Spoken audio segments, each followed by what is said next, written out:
misaotra n'Andriamanitra indraytsika riavana mbola nitantany any atsika indray ka tonga samatsara eto amin'ity toerany ity isorana ny tompo noho ny fitiavany sy ny famindram-pony manoloana ny fotoana izay hiarantsika androany miona amin'Andriamanitra eto amin'ity toerany ity manatrika atsika etoko ny tompo manoloana izany fanatrehan'Andriamanitra izany koa nefa mety tsy faly ny satana tsy faly ny devoly ivavaka tsika aloha misaotra anao Jesosy noho ny fitiavanao sy ny famindram-ponao mbola nitantananao anay ka nivimbinanao anay indray tonga samatsara eto amin'izao toerana izao ny angatanay aminao Jesosy raha mivory anay Jesosy ny zanak'Andriamanitra mielingelina ny ko satana manodikodina ny fonay manodikodina ny sainay atonga anay tsy hifantoka manoloana ny fotoana rehetrarehetra izay atao eto amin'izao toerana izao hanehoana ny voninahitra ao hanehoana ny fitiavanao tsy hifaly izy Jesosy manoloana an'izany ary eto izay androany eto amin'ity toerana ity nomenao fahefana androdana sy anjera ny asan'ny maizina ny asan'ny satana ny asan'ny devoly rehetra tsy hanam-pahefana eto amin'izao toerana izao izany asan'ny maizina sy asan'ny satana izany araka ny teninao hoe ninina fehezina ireny ambonin'ny tany dia fehezina any an-danitra ary ninina vahana reo eny ambonin'ny tany dia vahana any an-danitra ka amin'ny anaran'i Jesosy Kristy velona fa Nazareta nafanay mandidy tsy mandroaka sy mety asan'ny maizina asan'ny satana rehetra tsy hanakery tsy hanam-pahefana eto amin'izao toerana izao fa aoka ny voninahitra ao Jesosy na mirapiratra eto amin'ity toerana ity dia mba famindram-ponao izany dia misaotra Jesosy misaotra tompo misaotra Jesosy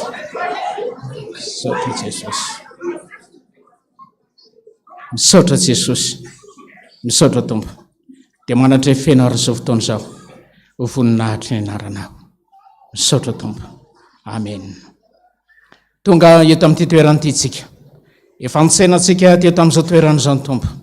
araka ny teny hoe amin'ny toerana izay antsonareo ny anarako io nanatonako anareo dia andeha ame voninahitra azy tsika aloha voninahitra ny eo an'Andriamanitra rery any alleluia masina Jehova tompo maro eniky ny voninahiny tany rehetra amen dia mbola ampitombona mandrakariva amintsika ny riavana ny fahasoavana sy ny fiadanana avy amin'Andriamanitra raha ilay tompony tompo sy mpanjaka ny mpanjaka ny fotoana androany moa dia fotoana manokana izay ao anatin'ny fanateram-bokatry ny sampana afafia dia miaraba ireo zandry zanaka afafia zany tsika no ny fatratrarana ny zany fetim-bokatra zany Andriamanitra ambomba sy ampaheranareo mahaloana ny asa sy ny adidy izay napetraky ny tompo taminareo mbola toy ny fankalazana vakiana n'Andriamanitra ho fiderana azy ny salamo fa 7:100 ny salamo fa 7:100 ary ao arinan'izay salamo fa 7:100 zay nanaovantsika ny hira laharana fahenina ao firana FPVM dia ny andininy voalohany sy ny andininy faharoa. Salamo fa 7:100 irahantsika mamaky ny andininy voalohany ka hatramin'ny andininy fahafito. Rehefa hita dia vakiana amin'ny anaran'i Jesosy zany. Amin'ny anaran'i Jesosy. Haleloia. Fa tsara ny mihiro n'Andriamanitsika, eny mamy sady miendrika ny fiderana. Manangana an Jehova, mamoro ny Israely voaroka izy, mahasitrana ny torotoro fo izy, sy mameny feriny. Milaza ny isan'ny kitany izy, samy tonony amin'ny anarany avy reny rehetra ireny. Lehibe ny tomponsika sady be hery, tsy hita lany ny fahalalany. Manandratra ny mpandefitra Jehova, fa mampahery ny ratsy fanahy hatramin'ny farany tany. Miraha fiderana ho an Jehova. Makalazana Andriamanitra amin'ny lokanga. Amen.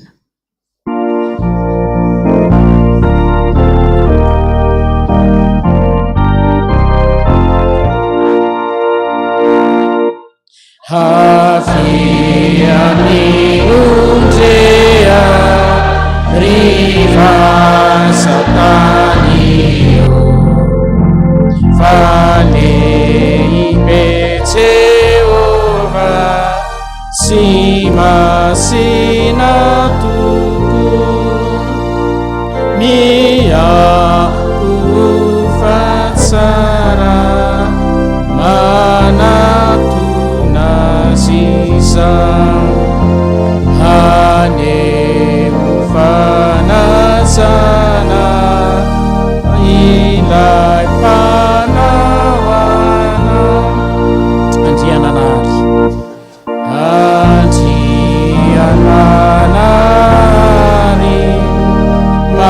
manakisa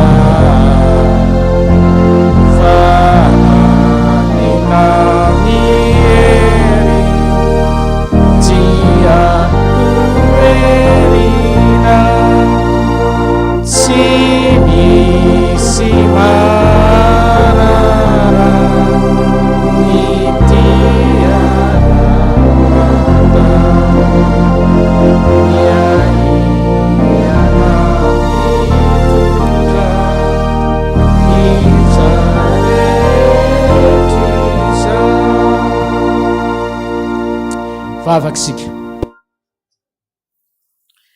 Manome voninahitra anao zay Jesosy, manome voninahitra anao eto amin'ity toeranyity, no ny alehibe ny asoavanao sy ny famindramponao, no ny alehibe ny herinao sy ny fitantananao, ny fiainana iray manontolo. Mideranao Jesosy, makalaza anao ny mpanomponao eto amin'izao toeran'izao, satria tsapanay dia tsapanay Jesosy, fa tsinitsinina ane ny fiainanay raha tsy teo ianao e. Tsinitsinina ane ny fiainanay raha tsy nitaridalana anay ianao e. Tsinitsinina Jesosy ny fiainanay, ny androm-piainanay raha tsy ianao ny nanoro lalana, raha tsy ianao ny taridalana, raha tsy ianao ny nambomba Jesosy nandritra ny taona maro ny fiainany mpanomponao tsirairay avy. Eny, fa na dia izao sampana zaraka izao eto amin'ity toeranyity azy, raha tsy teny fitantana Alessandrinao mahery, dia tsy afaka nijorona natanteraka ny asanao haneho ny voninahitra ao. Jesosy malalo, mideranao zay eto amin'izao toeran'izao. No zany alehibe ny asoavanao sy ny famindramponao zany,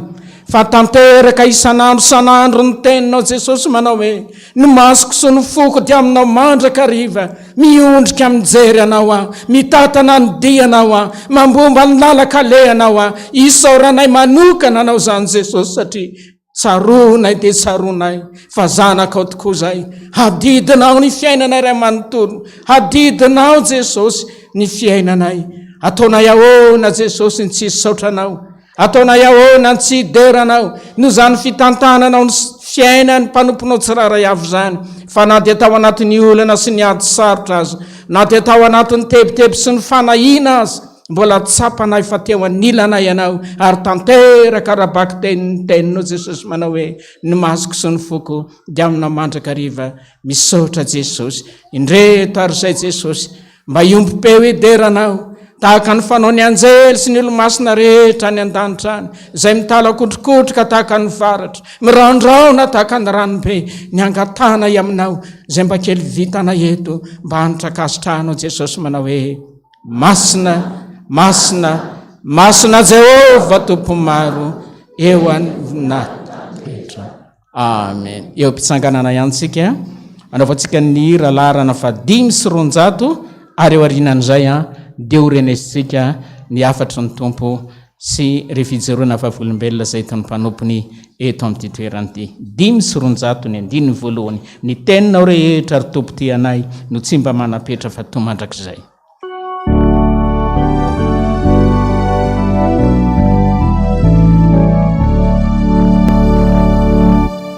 Ny teninao rehetra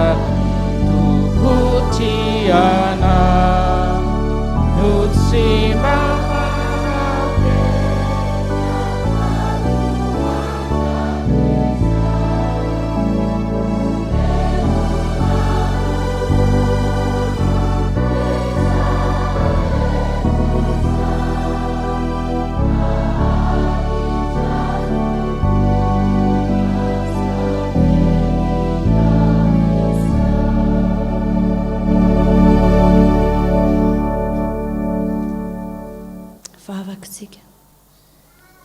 raha eo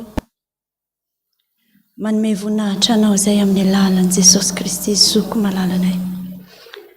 ny amin'ny famindramponao lehibe hanambara ny teninao eto amin'izao toerana masina izao mankasitraka Jesosy satria tsy takatry ny saina ny alehibe ny asoavanao tia ny mpanomponao Jesosy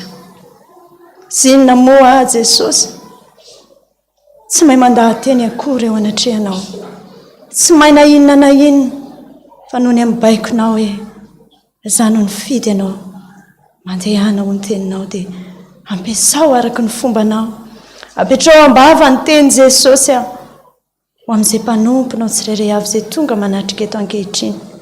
ireo ny vahoakanao ihany koa apetraka eo an-tananao izay mety ho tabataba ny satana tsy andrenesana ny teninao amin'ity androandroany ity dia ravana amin'ny anaranao Jesosy atsipy any andavaky ny eliny dia voly mpangala-tsaina rehetra dia volony tsy fifatohana rehetra izay rehetra tsy avy aminao Jehovah Andriamanitra rava amin'ny anaran'i Jesosy Kristy velona manan-kery avy any Nazareta andrehanao ny olona androany Jesosy dia mitenena araka ny fombanao fa voninkenao anao indray izay mankasitraka ray amin'ny anaran'i Jesosy. Amen. Petraka tsika tompoko. Dia mbola mampitomboana amintsika mandrakariva ry havana ny fahasoavana amampiadanana avy amin'Andriamanitra raintsika sy Jesosy Kristy tompontsika.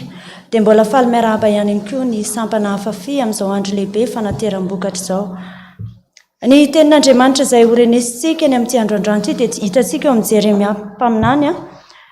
Jeremia 3:7 dia ny 9:10 ka hatramin'ny 7:10 ary ny asan'ny apôstôly 7 dia ny 9:10 sy 9:11 ihany. Bokin'ny Jeremia 7:10 dia ny 10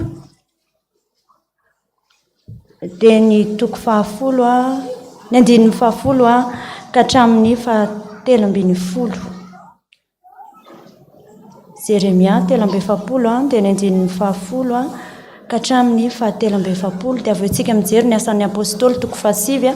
dia raisitsika ny 9:10 sy 9:11 ihany.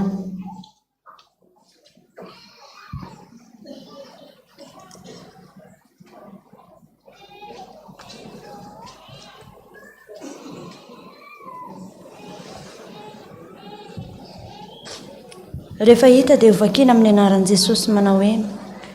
ka lazao aminy hoe izao ny lazain'i Jehovah tompony maro Andriamanitry ny Israely. Indrao aniraka aka ny Nebokadnezara mpanjakan'ny Babilôna mpanompoko ka ahoriko amin'reto vatana feniko reto ny seza fiandrianany ary amelatra ny lambany tsara tarehy atao alokaloka eo amboniny izy. Eny ho avy izy amely ny tany Egipta, ka izay ho amin'ny arety mandringana dia ho amin'ny arety mandringana, ary izay ho amin'ny fahababoana dia ho amin'ny fahababoana, ary izay ho amin'ny sabatra dia ho amin'ny sabatra. Ary andrehitra hafa ao amin'ny tranon'Andriamanitra Egipta ao, ka dia ho dorana sy ho baboana ireo, ary hitafy ny tany Egipta izy toy ny fitafian'ny mpiandry ny lambany, ary hiala any amin'ny fiadanana izy. Ary ho torotoronina ny tsangam-bato tsampiny ao Bet-semesy izay any amin'ny tany Egipta, ary ho dorana amin'ny afo ny tranon'Andriamanitra Egipta. Ny asan'ny apôstôly 7:5 sy ny 9.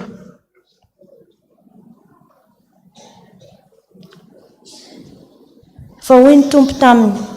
mandehana fa fanaka voafoity izy fitondrana ny anarako eo anatrehan'ny jentilisa sy ny mpanjaka ary ny zanak'Israely, fa asehoko azy ny habeany izay tsy maintsy aretany ho voninahitra ny anarako. Ray masinao manamasinana amin'ny fahamarinana, ny teninao amin'ny fahamarinana. Amen. Androantsika hijery tantarana lehilahy an'Andriamanitra anankiroa. Jeremia mpaminany ny anankiray dia Isaoly, le nataon'i Jesosy tonga Paoly. Raha mandinika ny soratra masina dia i Jeremia le nilazain'i Jehovah Andriamanitra hoe hatry ny fony tany am-boako ozy izy ianao dia efa nofidiako. Mbola tsy torotoronina akory Jeremia dia efa nilazan'i Jehovah Andriamanitra hatry ny fony ianao tsy mbola niforonina tany an-kibo ozy izy nefa fantatro,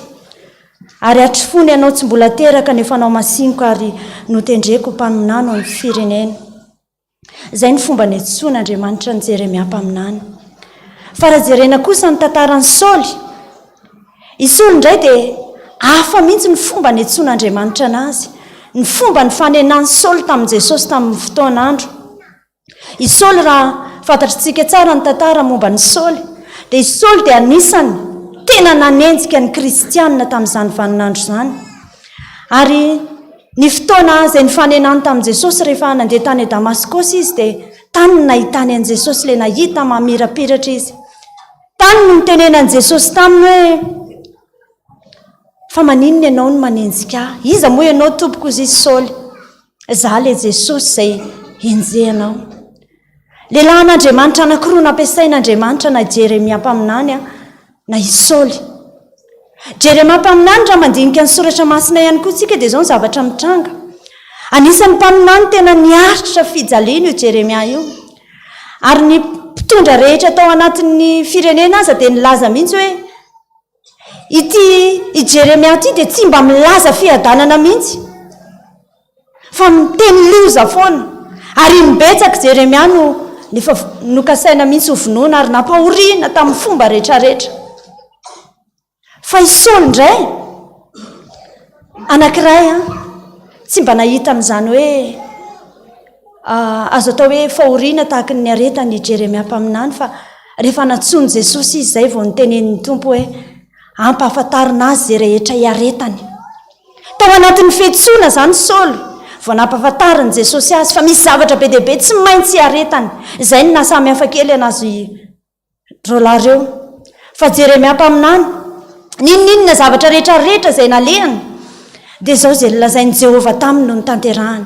Izay rehetrarehetra nampanirahany Jehovah Andriamanitra azy dia niteneniny, ary sa izy nijoro ninona mety zavatra mety antraminy dia tsy nahoana izany. Na dia nanenjika aza ny mpitondra tamin'izany fotoana izany hoe ianao izao tsy mba milaza sosy fiadanana ho an'ity firenena ity ianao, fa ny ratsy foana. Fa Jeremia dia nijoro mandrakariva ary havana nitory, fa tsy maintsy lazaina izay rehetra ampilazain'i Jehovah Andriamanitra. Rehefa nosoran'Andriamanitra amin'izay Saoly, ny raha Ananiasy. Na i Ananiasy ara dia nametra-panontaniana hoe io olona io ange nanenjika anao io, ary ny antondian'io atyany anenjika sy hamono ny kristianina. Fa Andriamanitra mandinika ny vosony fo. Andriamanitra mahita ny zavatra rehetra dia fantany tsara iza ny olona hovidiako, iza ny olona ho atsoko, iza ny olona mpandehanako hahatanteraka ny asa izay efa nirahako azy. Fa na dia ratsy aza ny andohan'i Saoly na dia atao hoe tena mifanohatra mihitsy tamin'izay neritreretin'ny kristianina azy fa Andriamanitra nahita. Izay ny mahasamy hafa an'Andriamanitra ry havana. Io Andriamanitra io mahagaga, tsy takatry ny saina ny zavatra rehetrarehetra izay kasainy io. Ianao mety mieritreritra zavatra hafa fa Andriamanitra lalaka hafa nitondrany ianao. Tahaka ny tia nataony an'i Saoly ity. Na ny kristianina tamin'izany fotoana izany aza dia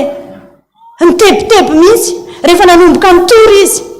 Ary rehefa nomena ny fanahy masina izy dia tonga dia sa izy nitory an'i Kristy, nanambara fa zanak'Andriamanitra.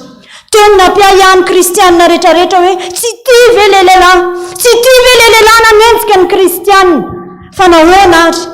nahoana. Izany Andriamanitra ny nofirehitra ho Jehovahandriamanitra. Moa misy zava-mahagaga izay tsy haiko fa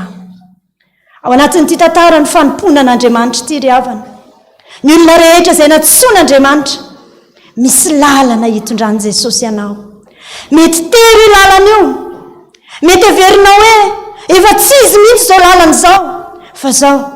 tia Andriamanitra ity raha nifidy azy ianao, raha ny antsoasy ianao tia Andriamanitra ity dia izao manana lalana everana anao izy. Ary fantany tsara izay olona tsony, fantany tsara izay olona fidiny, fantany tsara hoe ity olona ity irako ty andeha amin'ity firenena ity, ity olona ity ataoko amin'izao ty ampahafantariko azy, fa tsy maintsy miaritra izy. Ary tsy maintsy miaritra ny manaradian'i Jesosy satria ny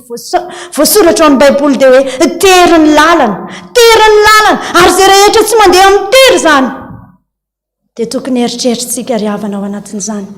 Tokony eritreritritsika malalaka ny any amin'ny fahaverezana ozy izy ny soratra masina ary betsaka ny makany, betsaka ny makany. Andengatsika anaraka fijoroana vavolombelona anankiray aloha hoe ohatrotry ny ahoana ny tsoan'Andriamanitra ny ty mpanompon'Andriamanitra anankiray ity. Ohatrotry ny ahoana ny fidianan'Andriamanitra, ohatrotry ny ahoana izany tanan'Andriamanitra izany. Rehefa iantsolona eny amin'izao tontolo izao izy dia ho fidian'Andriamanitra io olona io, hiasa ho an'Andriamanitra io olona io. Arahantsika izany fijoroana vavolombelona izany.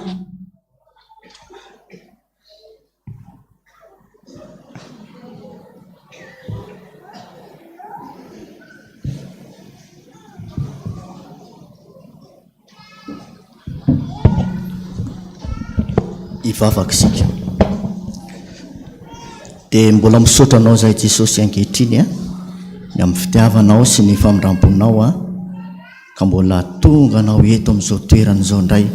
hanome voninahitra anao. Tonga eto Jesosy hijoro vavolombelona tamin'izay nitondrahanao ny fiainako, satria ianao dia efa niteny fa manana ny hevitra izay heverana na izay mpanomponao sy ny lalana izay tondrana ny mpanomponao. Dia aoka Jesosy ny voninahitrao no ambary eto amin'izao toerana izao. Amen. Miarabantsika rehetra vahoaka an'Andriamanitra izay tonga manatrika izao fotoam-pivavahana maraina izao. Tonga eto hijoro vavolombelona tamin'izay nitsony Jesosy hanao ny asa fanompoana. Tamin'ny taona 2000 no tonga voalohany, teo amin'ny tapatapaka ny taona 2000 teo no nivavaka voalohany tao Andravoahangy fivavahana rehefa nitomy namana hoe andoha hivavaka. Dia tena nivavaka tokoa. Tamin'izany moa mbola niasa taman'olona dia tsy maintsy niezaka mandamina ny fotoana. Dia le mandeha maraina be amin'ny 4 no mety amiko satria mbola niasan'olona tsy maintsy tanterahana. Dia nandeha teny ny fotoana resy lahatra dia nanolo tena ho an'i Jesosy nianatra katekomenina. Dia rehefa tonga ny fotoana nokana katekomenina nanontany an'ray aman-dreny koa hoe efa mavita batisa ve izaho? Teo ny fiainanay toatra ny tsy mba nisy ny taona ny vavaka izany ro ray aman-dreny satria tao anatin'ny fahasahiranana mihitsy. Dia mbola tsy vita. Dia raha ny tokony ho izy tokony tany amin'ny katolika ny vavaka, fa tao andresy lahatra ny hera tamin'izy ireo mety vera horaisina ka mpandray fanasany topo ao dia atao batisa. Dia nitsodrahanao moa izy zareo tsy maneniny izany rehefa hivavaka ianao izy mandeha any. Dia notokanana mpandray fanasany tompo izay ny taona 2000 tao Andravoahangy fivavahana. Efa nanomboka ny korotana moa ny Fiangonana teo amin'ny fisarana tamin'izany, fa voatokana somatsara ihany. dia talohany ihany koanana moa dia izay tsy mba isan'ireo voaray tao amin'ny dadantsony satria efa nanomboka ny savorovory be tao ambony tao fa nameny taratasy hoe misy rehetra ho raisina katekomena dia miditra ny anatin'ny sampana manoho ny asa fanompona dia nanoratra tao anatin'ny taratasy tamin'izany hoe hiditra sampana hafafi fa teo vita ny fanokanana ny fiangonana moa fa nizara anankiroa dia nidina taty ambany ny sampana hafafi fa noho ny asa dia tsy mba afaka nanatanteraka hoe nivavaka taty fa varina tany amin'ny asa indray fa ny taona 4 no tonga voalohany indray teto amin'izao fiangonana izao rehefa andeha natanteraka tafika masiny ireo sampana hafafi dia sofiera moa no asako dia ny tompona fiara zay nentiko anisany efa mpikambana tao anatin'izao sampana hafafi izao dia nandeha nitondra ny sampana hafafi nanao tafika masina lehibe tany amin'ny faritra Tamatavy iny tamin'izany dia andeha teny ny fotoana tsy mbola nieritreritra niditra sampana izany fa nitondra ny sampana foana kosa nefa nanomboka tamin'izany taona izany taona 4 tamin'ny tafika masina rehetra izay nitanterahana dia anisany nandeha foana tsy manka mihitsy na indray mandeha hatramin'izao taona 3 izao dia teo ny tsy takatry ny saiko satria amin'Andriamanitra tsy misy izany kisendrasendra izany efa programan'Andriamanitra daholo na ny an'ny tsona antsika anao izany asa fanompona izany ny taona 20 tany tafika masina tany adego mbola mpamily tamin'izany fa mbola tsy nieritreritra hiditra sampana izany no nandraisako anjara voalohany tamin'ny asa fitoriana tamin'ny alalan'ny tantara rehefa niteny ny tompona andraikitra hoe antaoranga ianao mba atao isampanao tantara fa ianao ve mandeha foana dia tsy handray anjara mihitsy amin'ny asa fitoriana dia nanatanteraka izany faly tamin'izany ary nanomboka teo nitsiry tato anatiko ny hetaheta hoe ndeha mba hiditra tao anatin'ity sampana teo inona moa ny sakana tsy hanaovako izany asan'Andriamanitra izany ny taona 5 no niditra mpikambana hafafi tao anatin'ny asa fanompona nefa dia misy ny sakatsakana ny asako indray ny antony anankiray tsy ahafahako manatanteraka n'asan'Andriamanitra fa nanatanteraka rehefa misy fotoana ahafahako fa tao anatiko amin'izay ny hetaheta nandeha teny ny fotoana nandeha teny ny fotoana nangataka tamin'i Jesosy tena tianao ve Jesosy ny anaovako ny asanao raha tianao ara ny anaovako ny asanao Jesosy fantatrao fa mbola mpiasan'olona raha tena tianao ny anaovako ny asanao ara za vonina fa tena anao ny asanao amin'ny asa manokana mba ahafahako manompo anao tanterahan'Andriamanitra izany ny taona 3 noho ny asa manokana afaka nanao ny asan'i Jesosy tamin'ny fitiavana nandeha tamin'ny fotoana rehetra ary ny anankiray mba nampiavaka anahy tao anatin'ny sampana hafafi dia tsy haiko hoe nisy daholo rehefa antite afa-tsy anankiray ihany ny antite mba tsy nitsofoako tao anatin'ny sampana hafafi dia ny chorégraphie mety tsy haiko le izy tsy mahay mandeha zay ngamba miantra ny tsy naresy lahatra tsy nakao anatin'izany chorégraphie izany fa raha fa mbola antite dia tao foana na mandro sakafo na mihira na manao tantara na any anatin'ny resaka sosialy maro samihafa dia teo foana nandeha foana fa rehefa nandeha teny ny fanompona dia fiara kely taxi moa nomeny Jesosy tamin'izay nafahako natanteraka ny asa tsika teo andala mpanamboarana ny trano fiangonana ny sampana rehetra tsy mba afaka nametraka fitaovana tapo izaho koa tao anatin'ny nidirako tao anatin'ny sampana nanomboka ny taona 4 telo taona ihany no mpikambana tsotra fa ny fotoana rehetra hatramin'izao taona 3 izao dia tao anatin'ny boropitantana izany koa mity izany foana dia teo mpanatanterahana ny fanamboarany fiangonana dia tsy afaka nametraka entana tato ny sampana ny fitaovana rehetra fa tsy maintsy nitetavana trano tany ivelany dia tena amin'ny faritra antany mora iny mba misy mpiara-miazakazaka nanana trano malalaka nametrahana entana olana ho anay ankizy izay bata entana sy taona izany fitaovana izany foana ny fandianana sy fodiny kanefa na dia le taksi kely zay ara indraindray zay misy fololahy dia miara misisika ao anatin'ny dolo dia samy voatitra ny amin'ny toerana zay misy azy avy rehefa avy manatanteraka ny asan'Andriamanitra izay tsirairay avy dia nangataka tamin'i Jesosy indray a kely loatra Jesosy ty fiary ty mampalahelo ary reto mpiara-mazakazaka amiko reo Jesosy a fa raha mba mety ianao mba solongezangeza indray ty mba ahafana manompo anao hoe tena manompo anao amin'ny fifaliana mihitsy Jesosy tena meny Jesosy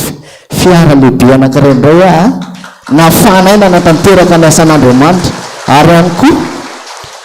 mbola nahafana manatanteraka ny asa fanontona ny fitoriana rehetra tato anatin'izao sampana zao dia niezaka nanohana foana nanao zany asan'Andriamanitra zany dia nandeha teny ny fotoana dia mbola nampiny Jesosy ihany moa zany fiary zany dia isorako azy betsaka mihitsy ka teny tena natonga na hoe tena resy lahatra mihitsy hoe tsisy kisendrasendra ny anao Jesosy hoa fa ianao rehefa nifity mpanompo anankiray mateo anao nifity dia fantatao fa ino olona zay nifidiana iny dia avita ny asa zay tanteranao fa niafatra amintsika rehetra zay manatrika zao fotoana zao ao anatin'ny asa fanompona dia miteny mihitsy miteny any soratra masina any amin'ny Kolosianina 4:7 ny 7:20 rehefa ao anatin'ny sehatra ny fanompona ianao Kolosianina 4:7 dia mivaky toy zao amin'ny anaran'i Jesosy ary na inona ataonareo dia ataovy amin'ny fitiavana tahaka ny an'ny Tompo fa tsy ho an'ny olona matetika mahatonga antsika rehetra miverin-dalana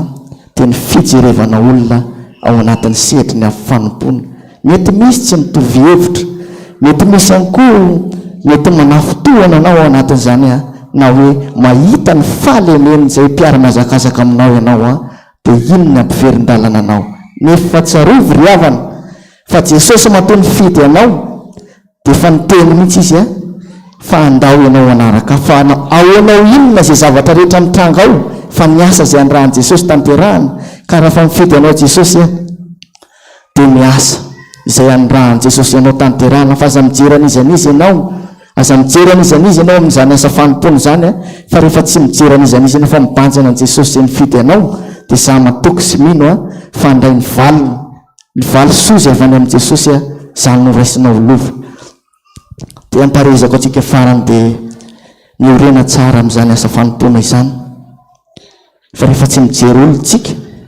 fa mibanjana an'i Jesosy ity taon'ity moa dia tena ny fibebahana farany samy nandray miafatra vao miray aman-drenitsika rehetra fa mitomany Jesosy ka raha tenao ny ampitraka azy miala ao anatin'izany fotoana manina noho ny ataoko sy ny ataonao izany fa Jesosy moa raha mitraka ka mijery atsika dia anina izay anasoa atsika izy dia ataovy izay ampitraka an'i Jesosy hiala ao anatin'izany fotoana manina izany anao zay afaly azy dia ataovy ny asa zay andrahana anao dia aza merikerika fa tanterao zay nandrahana anao fa Jesosy ny anome zay valisoa rehetra ao anao ary ninona zay rehetra mamperikerika anao aty rehefa mangataka amin'i Jesosy rehefa tena manao zany asa zany ianao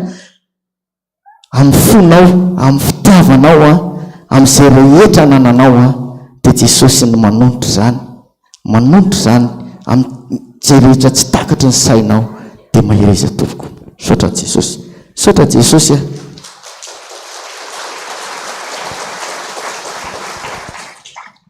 voambara teto ny fahatsaranao rehetra ho voninahitra ao rerenina izany Jesosy amen.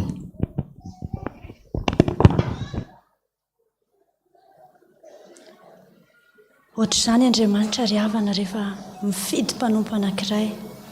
soratra masina dia milaza hoe ny adalan'izao tontolo izao izy izy nofidiako hampamenatra ny endry andeha itsika hanohy ny soratra masina tonga amin'ny lohahevitra zay lohahevitry ny hafafi mandritra nyity vokatra ity dia rehefa nitondram-bavaka ny mpanompon'Andriamanitra tao anatin'izay dia io Jeremia 7:20 io ao amin'ny 9:12 ny valim-bavaka zay teny azonay tamin'izany fotoana izany nanolo-tsaina ny fanamasina rehefa Anyvakiana ny tenin'Andriamanitra dia nivoaka ny loha hevitra hoe maninona ny kristianina amin'izao vaninandro izao no morona any amin'ny fanao an'izao tontolo izao. Maninona tokoa moa ny kristianina amin'izao fiainana izao lasa babon'izao tontolo izao. Ohatry nipetraka ny fanontaniana hoe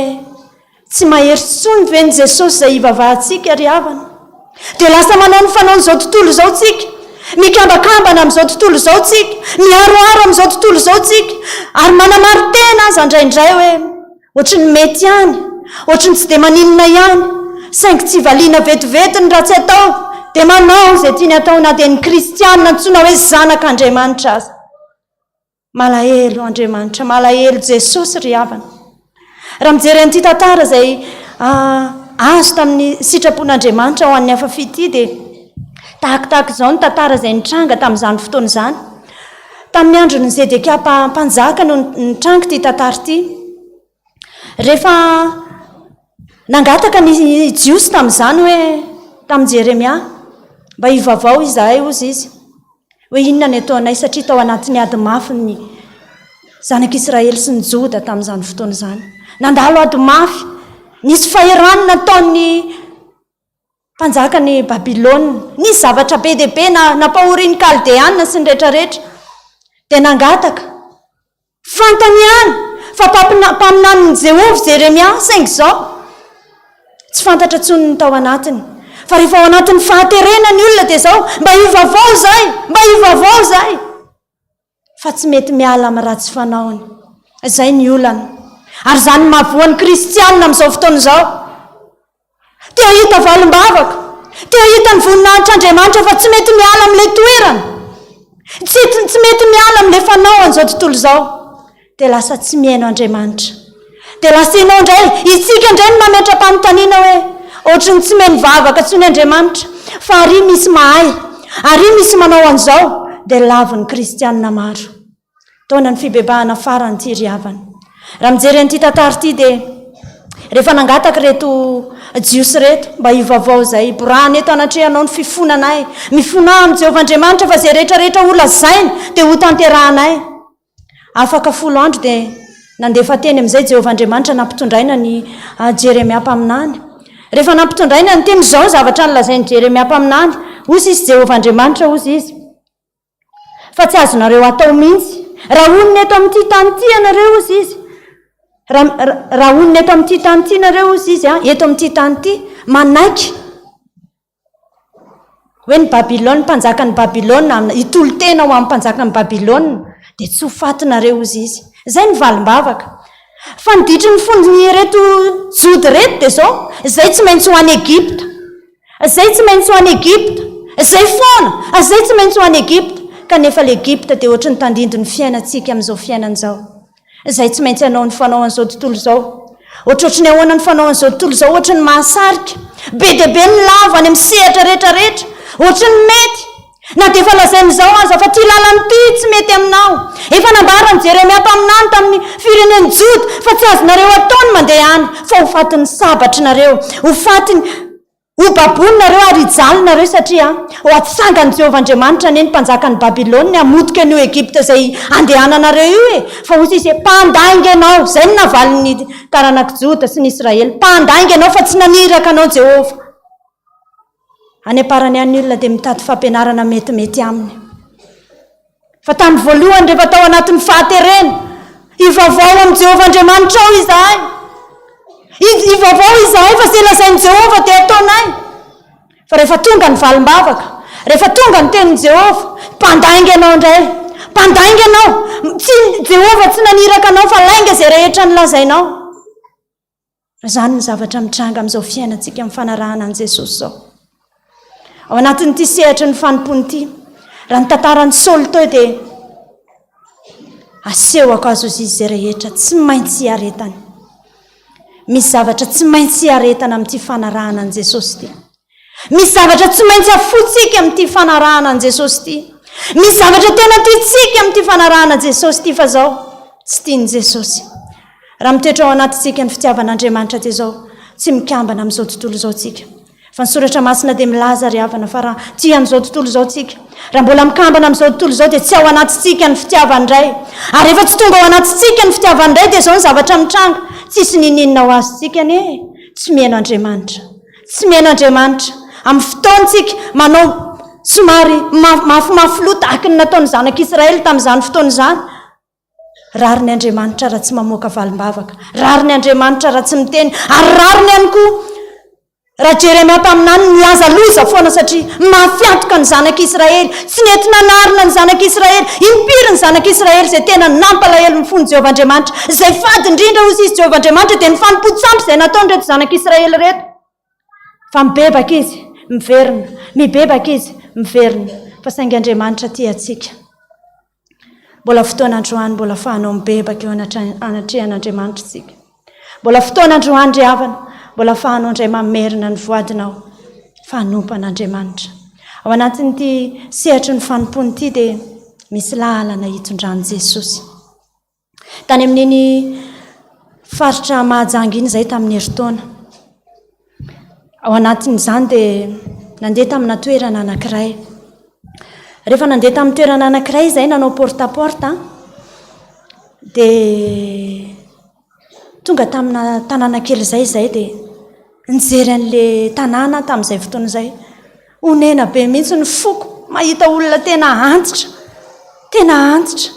dia mitoro ny filazantsara dia hozy hoe iza nga zany Jesosy lazainareo izany ao anatin'ny fahaterana 20 taona 20 taona izany olona izany ary ny tena mampalahelo dia izao voageja be mihitsy ny fiainany mifanakaiky daholo izy mianakavy kely eto le ramatoabe anankiray dia eo akaiky eo ihany koa misy ramatoabe anankiray dia ry akaikaikeriko ihany koa ny rahavavy maro mirahavavy izy tao anatin'izay dia ozy izy amantsy azy tamin'izay izao ny fotoana hifanenanao amin'i Jesosy bebe androany ny fotoana hitanao izany herin'Andriamanitra izany fa soa aza fa mbola tsy maty ianao soa fa mbola tsy maty ianao raha tsy nalalan'i Jesosy ianao hatramin'izay dia Jesosy tsy mijery izay rehetra tsy nalalanao azy fa androany izy mandidy anao amin'izay bebaka zay ozy izy mijaly tsisy miteraka daholo nge izay reto le anankiray itsainy miteraka dia io ny tambaranay fa raha mba mety nareo izy dia mba mandana mandeha kely ery amin'ry tranondry rehefa vita ny fitoriana izany teo amin'ilay ramatoabe ary tonga dia hitanao hoe voafatotra ary fijaliana dia vavaka ny nataonay nitoriana ny filazantsara izay izy vao nafantatra hoe ve zany Jesosy izany misy fa naninona ary ny tsy mba nisy nampahalala hoe misy an'izany Jesosy izany manome fiadanana ary raha ody dia mety ody amin'ny fiadanana amin'izay fa tsy fahoriana tsony ny aretako tahaka ny aretako hatramin'izay raha mba mety nareo ozy izy mandehana amin'ry tranony rahavaviko ry fa misy zavikeliny ao tsy fantako izay mahazo azy lasa izay nandeha tany amin'ilay toerana ry havana rehefa nandalo tamin'ilay trano izay dia nahagaga fa tsy hitanay tsara le trano izay natorony tamin'izay fotoana izay fa nandeha fotsiny fanamaso notario izay izy zany olona izany izy zany olona mila famonjeny izany amin'ity androandroany ity rehefa nandeha izay dia sendra saika ny lalovana fotsiny le trano ka eo amin'ilay trano io no misy an'ilay zavatra rehefa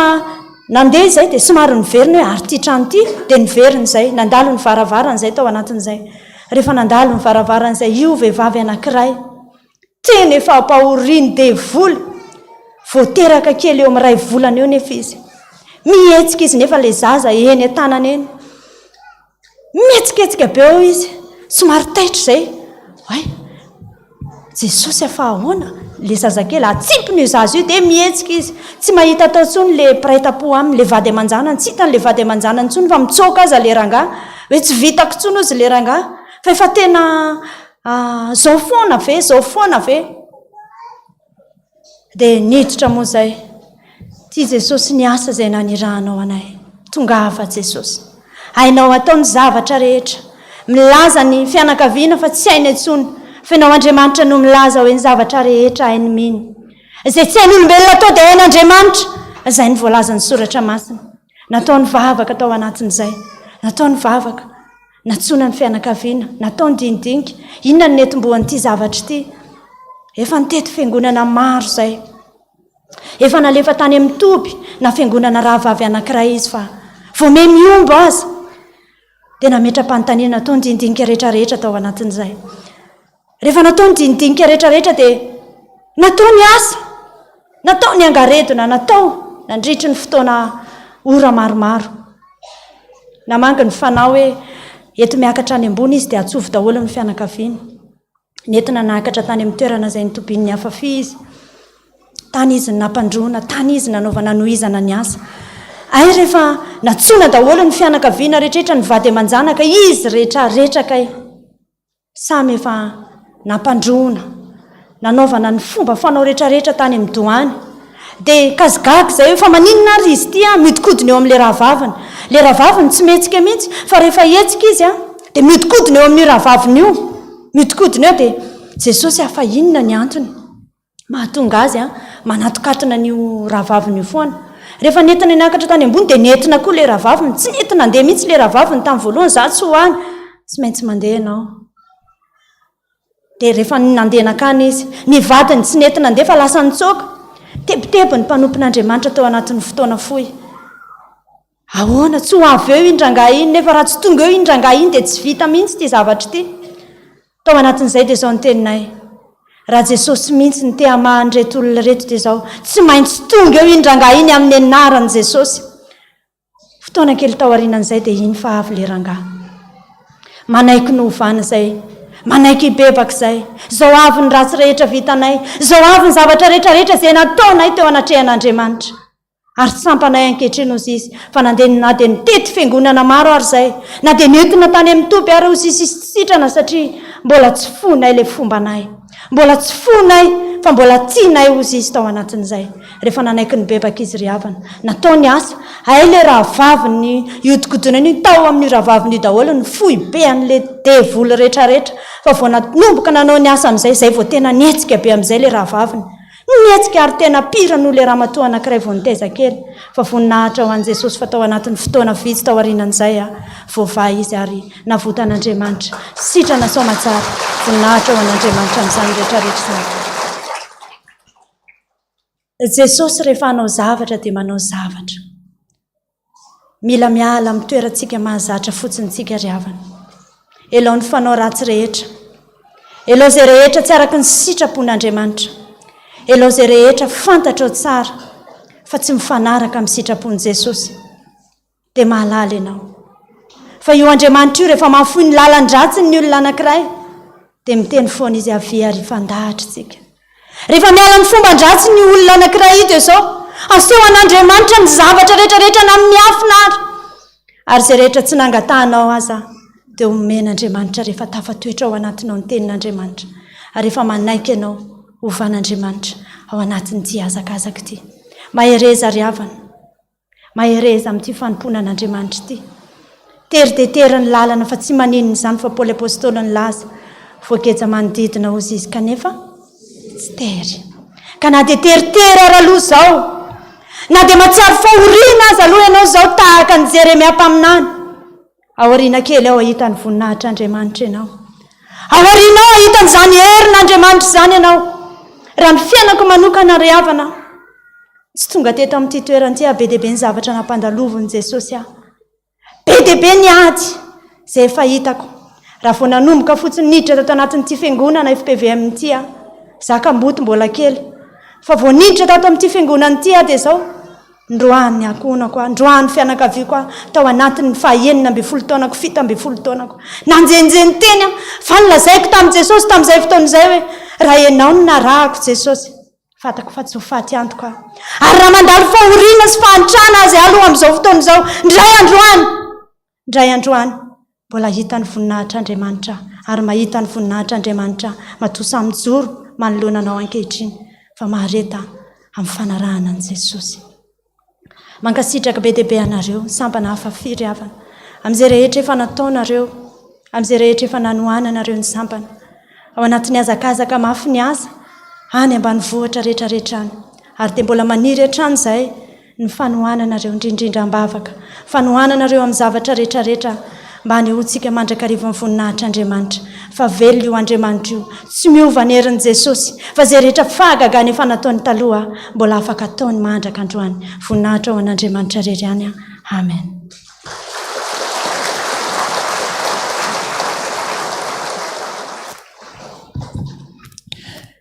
Endriavana misaotra an'Andriamanitra lehibe noho ny fitiavany sy ny famindram-pony. Mahagaga ary tsy takatra ny saina ny fitondrany.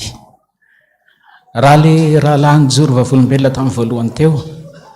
dia izaho aloha dia anisan'ny tena ny sainto ny fitondran'Andriamanitra teo amin'ny fiainany. Ny antony mantsy dia izao, voalazany teo hoe mpiasan'olona hatramin'izay, tena marina izany, tena marina izany, ary tsy nanana fahafahana izy nanatanteraka ny asan'Andriamanitra fa saingy izao nola etaeta tao anatiny, nola fahoriana tao anatiny, dia tanteraka tokoa ny tenin'Andriamanitra hoe manana ny lalana hiverina anao aho, dia lalana hitondra fiadanana fahatsiloza. Tsy mpiasa intsony ianao fa patron manomboka izao. Tena tanteraka tamin'izany teo amin'ny fiainana izay niantson'Andriamanitra azy. Ry havana, manana olana ianao, andehantsika hivavaka. Raha manana olana ianao, andehantsika hivavaka. Ihanitoraka amin'Andriamanitra tsika rehefa avy eo,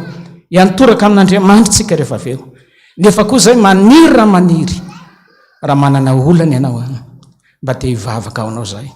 Ohatra ny lasa ny saiko hoe maninona moa rehefa mandeha tafika masina, vavaka ho an'ny olona tsika, apetray ho an'ny fatra marary ny tananao, dia sitrana le olona, dia mba manana didy aminareo koa izay androany, hivavaka ho anao raha mety anao. Ry havana, milohany bebatsika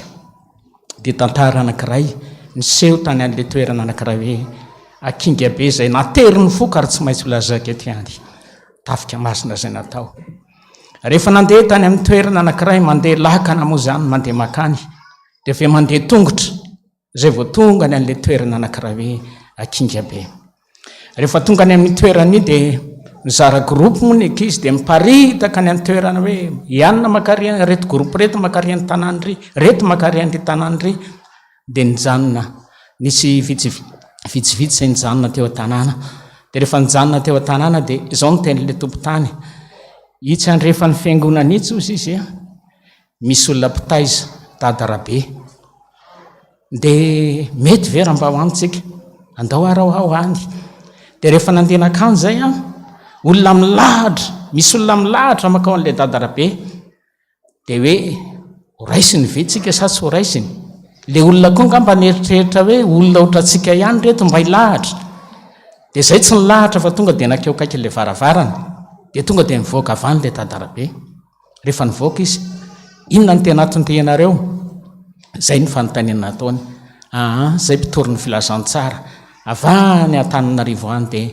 mba te hanambara ny vaovao mahafalo aminao. Eny ary ozy izy,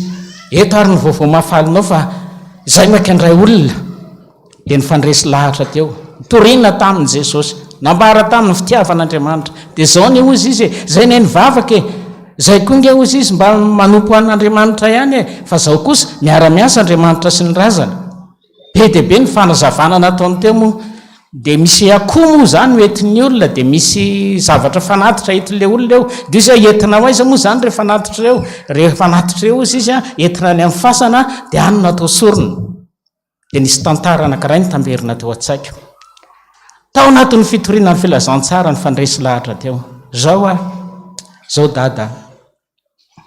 nisy ray aman-dreny sy ny zanany nandeha nakany amin'ny toerana anankiray fa mpanompo sampiko izy. Dia le zanany nefa efa mpianatra sekolalady, dia lasa nandeha nakeny amin'ny fasana izy. Rehefa tonga teo amin'ny fasana izy dia nitondra kolahy. Dia le zanany efa nivatsy zavatra tany am-paosiny tany. Rehefa tonga teo amin'ny fasana dia nivavaka teo le rangaho nivavaka teo izy, nangataka tamin'ny razana teo, dia nitapahana ho le lohan'le koa dia le rahany omenan'le maty. Dia ozy izy ho le zanany, rehefa tapaka ny lohan'le koa, ay le zanany mitondra fotsim-bary tany am-paosiny tany. Dia ozy izy, kokokokokokoko, tia ny varinao, nalefa niany. kokokokoko tia ny varinao dia ozy izy le rainy tena da lehilahy ataony akoho maty io ahoana le tsy nihinana ny fotsim-bary io dada tsy zany ve le lentsika eto ataon'le olona maty eo ahoana no hihinana n'io akoho io zay olona efa maty eo am-pasana efa lasa vovoka dia nitanondrika moa le ray-pianakaviana eny araha ozy izy fa andehako ary tsy mba hivavaka dia raha vantsena ny tiako resahana hoe raha vantsena dia zao le olona le nanatina lahatra teo lasa nangeta eta ny tenin'Andriamanitra zay nandeha tany any kilometatra maro hoe zahay ko mba hivavaka disy lalana kay ny natonavana eto amin'ity toeranyity tsy eo an'io dadarabe io zay ny tokony hidodododo fa any amin'Andriamanitra ny tokony hivavahanay ka na inona olana na inona ady andeha zay ianaka mba hiantoraka aminareo dia le dadarabe lasa niditra tany an-trano fa le olona rehetra zay nilahatra teo lasa nody hoe tsy ho ao amin'ntsondray mahagaga ny fitondran'Andriamanitra mahagaga ny fitondran'Andriamanitra andehitsika mba hiantoraka amin'Andriamanitra andehitsika hivavaka hiantoraka amin'Andriamanitra na inona olanao na inona adinao ny zavatra tadiavin'Andriamanitra anao dia hoe avy manatona amiko ianareo miasa fatratra sy mahavisatretana fa nomena ry fitsaranao andehitsika hivavaka ataontsika nira 7:30 ataontsika mpitsanganana zany andiny voalohany zany 7:30 ataontsika mpitsanganana ary eo anatin'izany tononkira zany dia ka samy andeha nitenitsika tsiraray avy ametrahantsika ny fiainany am-pelatanan'Andriamanitra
misaotra anao Jesosy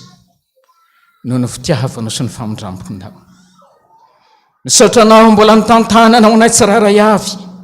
mbola nivimbenanao anay tsiraray avy mbola tonga tamin'izao toeran'izao mbola tonga tamin'izao tepolina masin'izao niazakazaka Jesosy ny fomaraina tany an-tokantrano ny fomaraina tany anatin'ny tokantrano nisy niainga tamin'ny 5 maraina misy mandeha tongotra aza vao tonga eto amin'ity toeranyity satria tsy manam-bola atao fre Jesosy androany eto amin'izao toeran'izao matoa miazakazaka eto amin'ity toeranyity izy Jesosy mangetaetanao izy tsy manana fanantenana intsony Jesosy fa any aminao mba tia ny antorahana any aminao Jesosy mba tia ny azakazana no le teninao Jesosy hoe avy manatona amiko ianareo miasa fatratra sy mahavesatretana fa nomena ry fitsarana le fitsarana any aminao ane Jesosy mahatonga na iazakazaka eto amin'ity toeranyity satria reraky ny fiainany zao tontolo zao zay reraky ny adi-piainany zay reraka Jesosy miazakazaka nefa tsy mety mahita zay vokatsoa tsy mety miarina ny fiainana ianao anefa Jesosy nefa niteny hoe anaka avy manatonay eto amiko le eta mavesatra io fa etika ny hita mavesatra io hoe vonina ny tondran'io aho, vonina ny lanjan'io aho, raha toka mety ianao. Indreto izay Jesosy androany eto amin'ity toerana ity, mitondra ny heta mavesatra ay, le tsy finoana, le fisalasalana, le toetra mamoetra Jesosy teo any fiainana iaho, tonga hidodododonay aminao androany eto amin'ity toerana ity, tonga mba entinay androany eto amin'ity toerana ity. Tsy avelanay ianao Jesosy, tsy avelanay ianao, naniraka anay ianao Jesosy. Ireto sampana fa fireto hitory ny filazansaranao, namonjy ny olona ianao tany amin'ny toerana rehetra izay nalehanay, nanasitrany ianao Jesosy, namela ny elony ianao mba hitonginay kosa androany Jesosy. Etan'ireto ray aman-drenina reto, etan'ireto zanaka ireto, etan'ireto anabavinay, zokinay, zandrinay reto Jesosy, midonky ka mivavaka aminao zay sampana fa avy amin'izao ora sy fotoan'izao.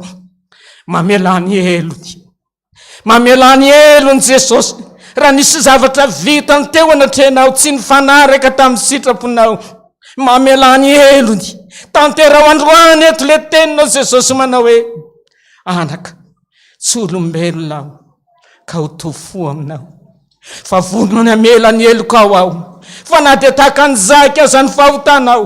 ofitsiko tahaka ny ora-panala, na dia mangatragatraka tahaka ny siliary, androany ofitsiko tahaka ny volona ny fotsy. Jesosy malalo, tanterao ny teninao androany, fa Andriamanitra mamindra fo ianao, ary Andriamanitra mamela eloko ianao, sady Andriamanitra be fitiavana. Mingavy ianao ary a Jesosy, ianao zany fitaraina ny mpanomponao zany,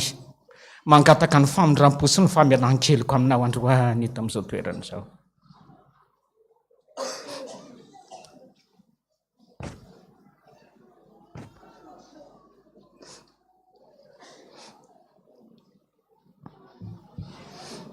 Enonao zany vavaka zany Jesosy, enonao zany vavaka sy toloko ataon'ny mpanomponao zany. Mino aho fa namindra fo sady namela ny elony ianao. Mingavy ianao kosa nefa zay Jesosy, iray fo zay sampana fafi androany, mba hivavaka Jesosy ho an'ireto vahoaka anao reto, hivavaka Jesosy ho an'ireto mpanomponao reto zay niazakazaka tany an-tokantrano, tonga midodododo hitanty ianao androany eto amin'ity toerana ity, ary atao fitsapany Jesosy fa tena teto ianao, mahita ny fahoriny, mahita ny adi-sainy. Jesosy malala, raha misy marary Jesosy, ametraka ny tanany eo ny faritra marary izy amin'izao ora sy fotoan'izao. Raha misy marary, ametraka ny tanany eo ny faritra marary izy Jesosy. Raha misy manana olana, hotonony aminao zany olana zany androany eto, hivavaka ho azy Jesosy io.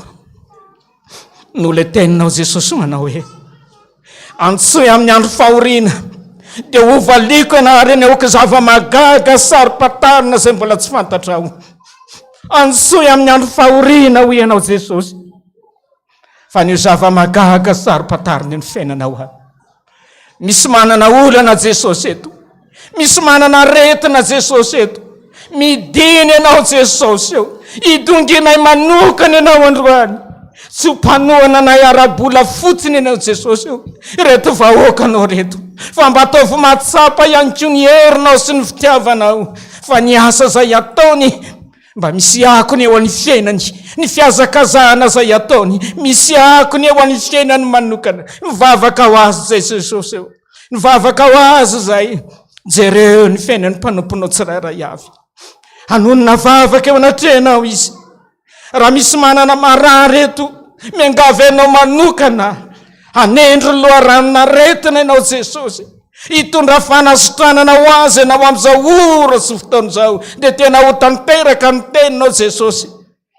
fa ny masonao sy ny fonao tokoa dia amin'ny mandrakariva, ary mandra-pahantotrao, mandra-pahafotsy ny volonao, za ihany ny karakaranao.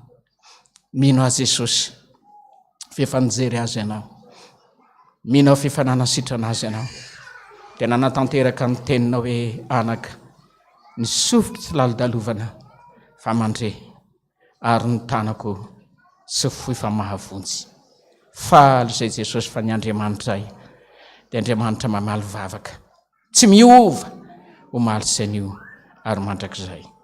Zany mahatonga anay hitotorepika tahaka ny Davida mpanao salamy manao hoe sambatra ny olona izay voavelona ny elony sy voasarona ny fahotana ny olona izay tsy sainjay voaely ary tsy misy fitaka ny fanahiny. Amen. Mino an'Andriamanitra Kristy mpano lanitra sy ny tany ary Jesosy Kristy zanany tokana tompontsika izay nitorotorona tamin'ny fanamasina, niteraka Maria Virgine, nitrakana tamin'ny Teo de Pilate, nombona tamin'ny hazo fijaliana, nakiraleva, nidana tany amin'ny Fenatsita, nivokana tamin'ny tamin'ny andro fahatelo, nakatra ho any an-danitra, niteraka fokofan'Andriamanitra Kristy, avela ny veniny tsara velona sy ny maty, niko ny fanahy masina, niko ny masina manera izao tontolo izao, fiangonan'ny olomasina, fiangonana teraka, fitsanganan'ny tena maty, ary ny fiainana mandrakizay. Amen.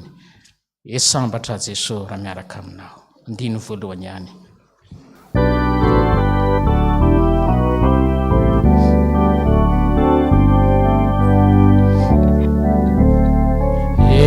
Esambatra Jesosy raha miaraka aminao.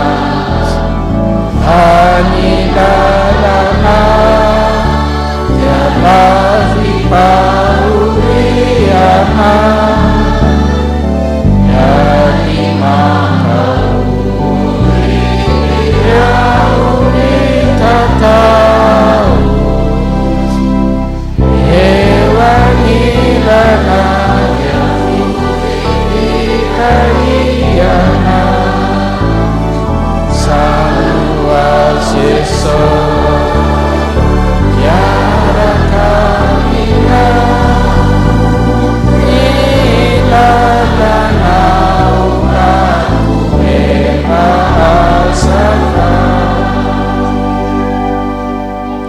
Tateraka tokony izany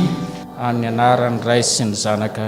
ary ny fanahy masina. Amen. Mipetraka ny Fiangonana.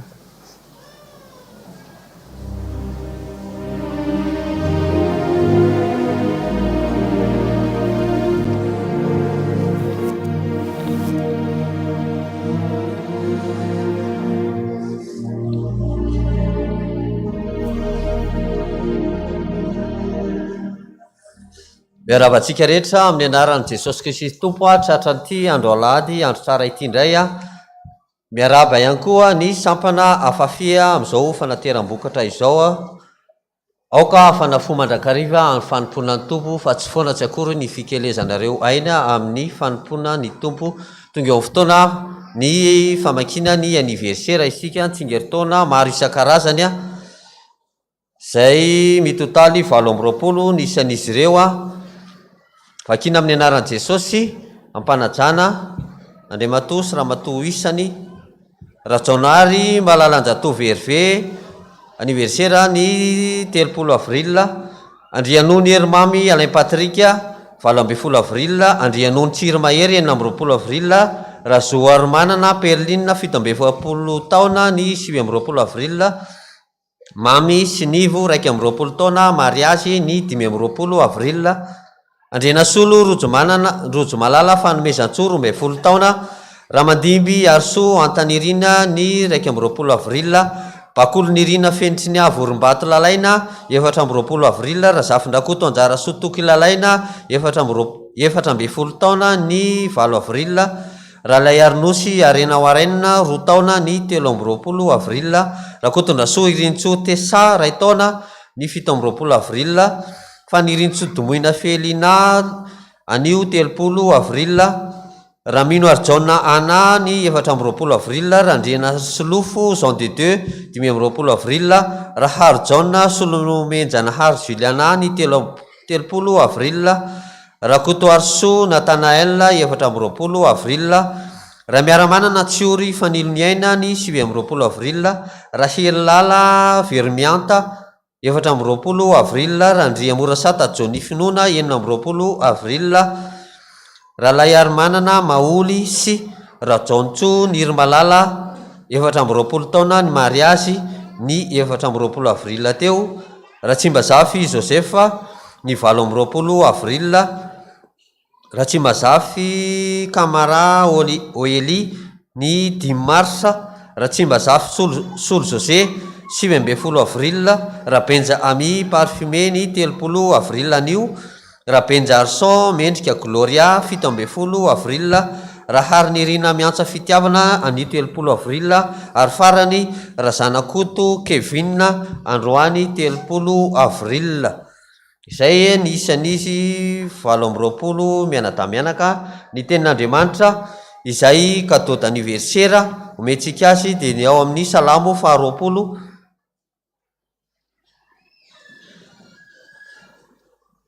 salamo 20 andiny voalohany sy ny faharoa salamo 20 andiny voalohany sy faharoa vakina amin'ny anaran'i Jesosy manao hoe iaino anao ane Jehova amin'ny andro fahoriana hitondranao any amin'ny avo ane ny anaran'ny Andriamanitra Jakoba hahatonga famondrena ao anao amin'ny fitoerana masina ane izy ary anohana anao avy any Ziona. Amen. Iaritsangatsika hivavaka ho an'ireto mpanompon'Andriamanitra natratra tsingeritaona ireto vavaka ho azy ireo sika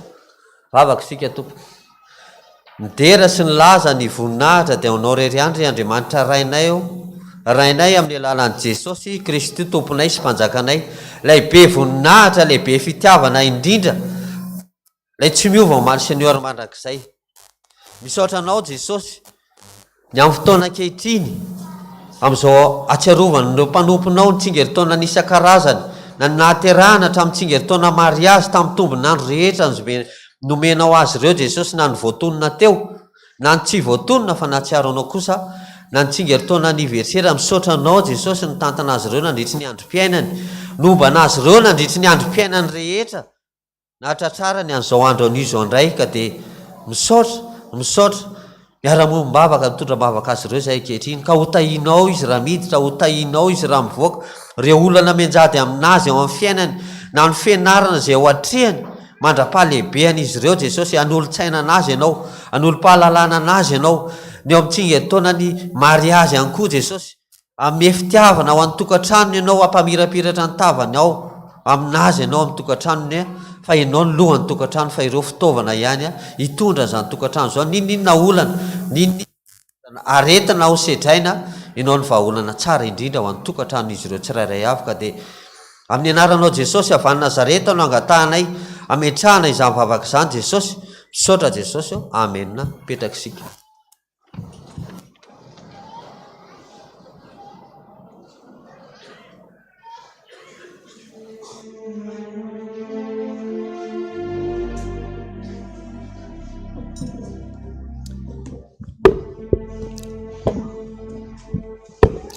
dia tonga amin'ny fotoana ny 10 minitra indray tsika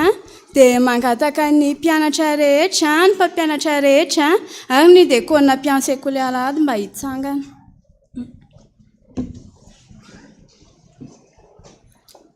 dia ataontsika ny raha 813 andiny voalohany ihany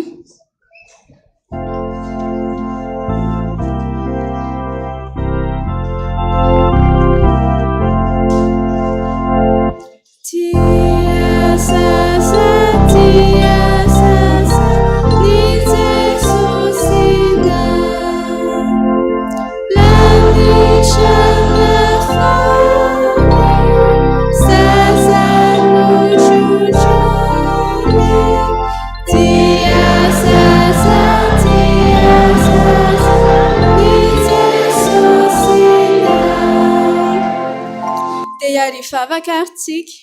Jesosy misaotra anao zahay ny amin'izao 10 minitra izao dia mangataka ny fananao masina izahay dia mba ataovy tonga mpiaim-pakatoa zahay Jesosy fa tsy mpanadino misaotra Jesosy amen dia mipetraka nareo dia tantara kely avy hatrany ary nisy lehilahy anankiroa dia ny anankiray deba dia ny anankiray rôle dia ideba lehilahy ratsy fanahy izy sady mpangalatra mpandainga amin'ny be felonana fa irôla kosa dia tena mifanohatra amin'izany sady lehilahy marina izy tsy tia ratsy izy tsy tia mandainga izy ary izy tena tia fahamarinana. Dia rehefa nandeha ny fotoana dia ny alina ny rôle deba dia nataony ny fika rehetra izay isamboran'ny polisy any rôle. Dia rehefa tonga tany amin'ny polisy rôle dia voaendrikendrika izy dia voapanga izy ny hofaty dia nampijalian'ny polisy tao izy. Dia ny farany izy nasaina nomboana tamin'ny hazo fijaliana niaraka tamin'ny jolahy nefa reto izy tsy mba nanao ratsy akory. Dia ny tsy fantatry ny deba nefa dia izao hoe ny marina tsy mba maty izany ary ny rôle tsy maintsy mandresy foana. Dia iza nefa ny rôle dia nefa tsy fantatry ny deba satria ny rôle mandresy foana dia nitsangana tamin'ny maty izy tamin'ny andro fahatelo. Dia ndonga marinitsika fa Jesosy le rôle kay. Dia jerevantsika ny filazantsara araka ny jaona toko 9:10 andininy 7:30 tapany B.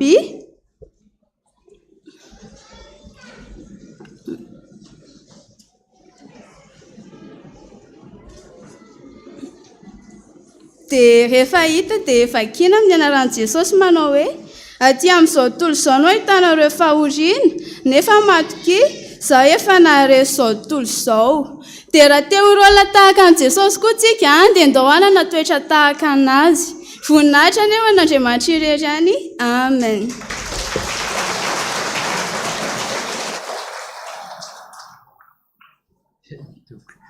Miarabantsika rehetra indray tratran'ny fotoana tahaka izao afaka miangona miteny foana isan'andro hoe misoran'Andriamanitra raha afaka miangona ianao.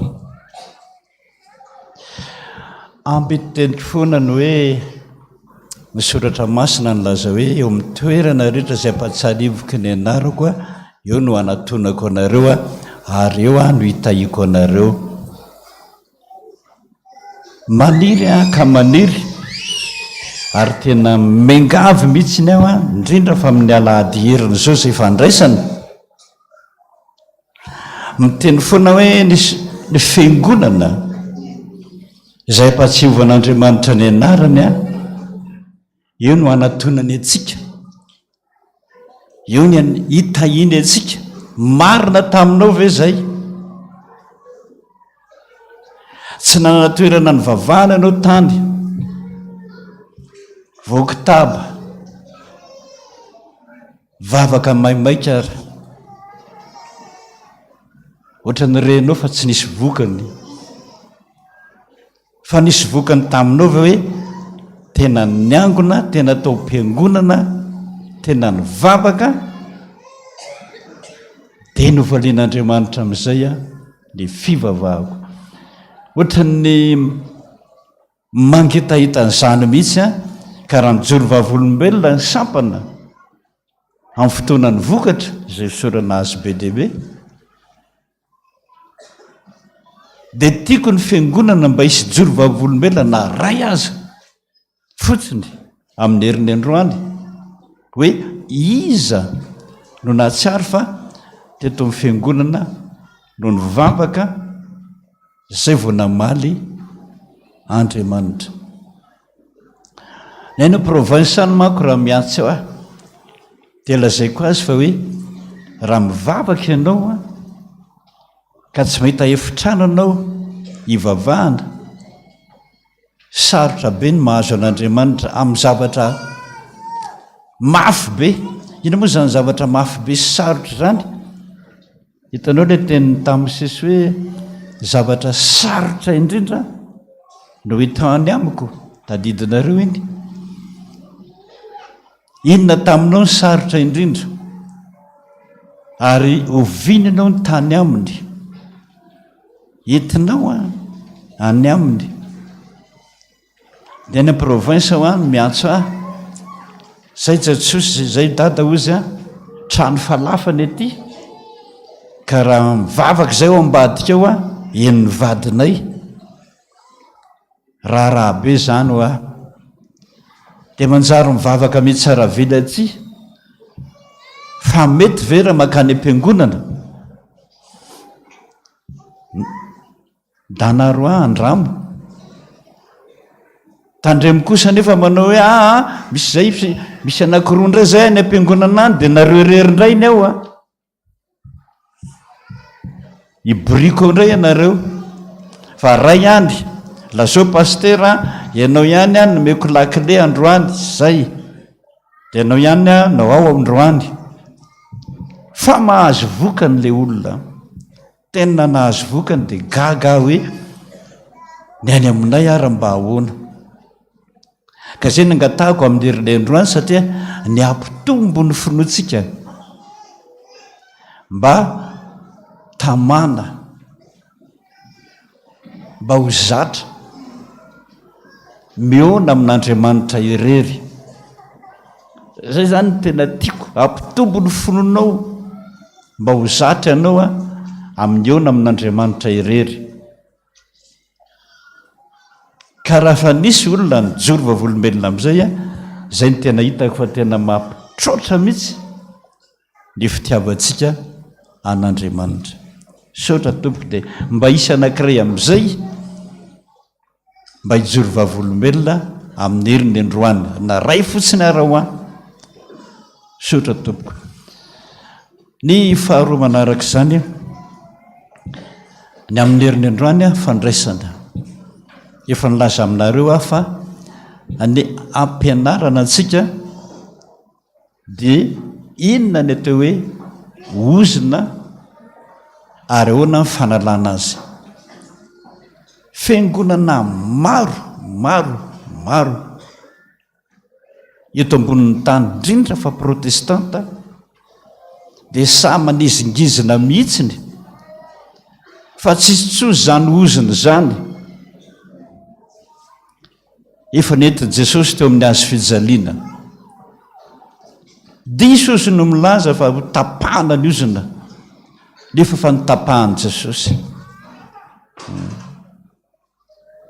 marina zany a amin'ny lafiny ray fa amin'ny lafiny ray a diso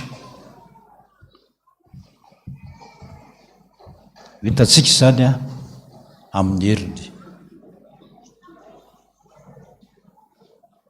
efa nentiny Jesosy koa ny heriko tsika rehetra tsy ilaina ntsony ny mibebaka misy mamarina zany fa misy mahadiso an'izany nahoana Jesosy mandraka ankehitriny no miteny hoe mibeba ianareo nefa fa vita ny famialan-keloka dia inona indray ny lana fibebahana ny apôstôly rehetra mbola niteny hoe mibeba ianareo any atrano rehetrarehetra antsika dia niteny Jesosy hoe mibeba ianao aoka tandrintsika amin'izany tahaka izany koa ny ozina tsy marina hoe ny ozina tapaka misy mamarina misy tsy mamarina zany nahoana raha mbola misy foana mianatra septième misy a tsy afaka CP afaka seconde izy afaka sixième tonga amin'ny troisième izy tsy afaka BPC mahazo seconde tonga ny amin'ny terminal izy a sady tsy afaka BPC izy a tsy afaka baka tsy afaka CEP ahoana ny mbola misy zany misy vehivavy maro be mihitsiny ray tapo fito melada ary raha miangona eto anao a tsy tadidiko na miangona eto anao na tsy miangona eto fito vavy nanambady daholo fa tsisy miteraka na ray aza anaona ny misy zany fa rehefa nitapahan Jesosy ny ozina satria nambaran Jesosy azy hoe ity aneny fahotaniny razanao e ny fona daholy izy menakavy raha mba entinao ka mahenao an'izany raha mpiangona eto dia tiako mihitsy ianareo a mba hijoro vavolombelona vita ny fanapahana ozina ny fona tamin'Andriamanitra izy amin'ny fahotaniny razany voaroa taona lasa zay a izy 7 mirahavavy zay tsy niteraka mihitsy ny sasany tao anatin'ny 10 taona efa nitaizakely daola tamy 2 taona volana janvier zany ao anarany mbola misy zany raha vao miala misoratra masina ho atsika diso daholo na izaniza milaza azo mahay ka zay ny agaviko amintsika mba hisy joro vavolombelona na anankiray aza misy anankiroa moa tsy mampaninina tsy mihoatra ny roa faharoa mba heritreritsika fa mbola misy ny ozona mareraka androany ny fahatelo mbola reko fa na dia songory zao aza amin'ny valora sasana dia mbola misy tara foana zay vao miditra mbola misy miditra foana any mba mahamenatra zany raha mano fotoana man'olona moa ianao meno fotoana amin'ny 7 izy amin'ny 8 vao tonga tianao ve zany olo zany valio a tanao zany zany olona tia zany tongava ny 7 tonga isatsy tonga mahitany malalany tia hitany malalany tia tena tia noroka ny malalany andary malala zany sa tsy zany efa fanaonareo ihany any no lazaiko hoe ohatran'izany Jesosy ohatran'izany ny sasany no hoe raha tonga izay amin'ny 8 dia ahatratra tsodrano tsy mahatratra toriteny fa mahatratra tsodrano mahatratra rakitra dia miangona amin'izay zay amin'ny 10 dia ny toriteny tsy hitanay tato hitanay amin'izay zay ny voalohany eo zay dia mody satria efa nanao rakitra efa nahazo tsodrano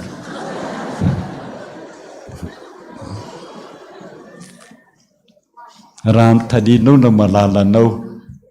zao aky tsy tonga tamin'ny 7 tsy tonga satria nahoana mbola tany amin'le malalako anankiray tamin'ny 7 dia satria fantatro se fa mbola iandry hatramin'ny 8 dia miaraka amin'ny aloha amin'ny 7 ka hatramin'ny 8 amin'le anankiray miazakazaka amin'izay mamonjy MC amin'ny 8 dia sady azoko ny fia azoko ny mamy mety sa tsy mety inony zany amin'ny Jesosy inony zany amintsika olombelona tiako ty inony zany mampirafy andraminareo vehivavy raha mety mety sa tsy mety nareo lehilahy tsy mety raha nareo vehivavy mety sa tsy mety tandremo ara tandremo ndre mandeha zay nisy mpiandro kely anaray manana fanomezam-pahasoavana joro vavolombelona teto ary zaza mba tonga saina rehefa tonga ontsika hivavaka Jesosy efa tonga alohantsika eto mihira ontsika dia mitety ny W tsirairay avy izy dia miaino antsika tsirairay avy mihira miaino izy ozy misy tena faly be mihitsy izy miaino dia mifikitra elabe eo mihitsy izy satria mihira sasany ono izy mihira dia any an-dako zay hoe ay may zay le loka dia angarian'i Jesosy izy dia lasa indray izy dia mitety W izy iza ny tena mihira ny fo zay ho ny tena finaritra mihitsiny izy tonga mivavaka indray izy ozy a ny sofina ozy ozy a tena mahagaga paster fa raha tia aloha ty zao misy mivavaka de fantany hoe tsy amy fo zany vetivety be izy tefa ariarina be ry vetivety be izy de arindray vetivety be izy de atindray ary mijery azy ohatran'ireny valala reny hoe pom pom pom pom zay nanaitra zay mitady olona mivavaka amin'ny folony Jesosy ka raha amin'iny izy mivavaka iny ny olona izy mijery anao mivavaka ianao mbola tsy tonga de nisy olona anankiray paster ozy a zay vao tonga vao nahita azy Jesosy a lasa koa Jesosy a tsy ty zay naleny naperitreritra daholo zany zavatra zany ka de zay ny ataontsika hoe hijiran'izay tsika amin'ny heriny misaotra tompoko anao fanatitra ho an'i Jehovah misaotra ny hafafidy teo a tsara zany fijoroana vavolombelona tsara zany a ahafantaratsika fa hoe tena voataiza ny zanako tsy matiantoka na izay ray aman-dreny mafy be ny mitaizaka izy samora zany aminao rehefa amin'ny adolatsento zay io ny fiteny malagasy zay adolatsento zay izy de tena toany dolo ny ray aman-dreny tiana asika tiana rika misiko le rika mandeko le rika tsy hitatsony manao roplanina ny zanaka ao mafy aminay ray aman-drenany izy zany tsy mety koa any amin'ny hafafy a sosotra tany ho any amin'ny fefy a tezitra tany de ho any amin'ny tanora zokony a tsy tiany Jesosy zany fa rehefa mahatsiaro zay ray aman-dreny hoe tamana ny zanakay faly an'izay niova ny zanakay endry faly an'izay zay ny ilaina n'lay fijoroana vavolombelona ary ny tompo de nilaza mihitsy a fa ianareo ny vavolombeloko amin'ny fotoana nilatsahany fanamasina mihitsiny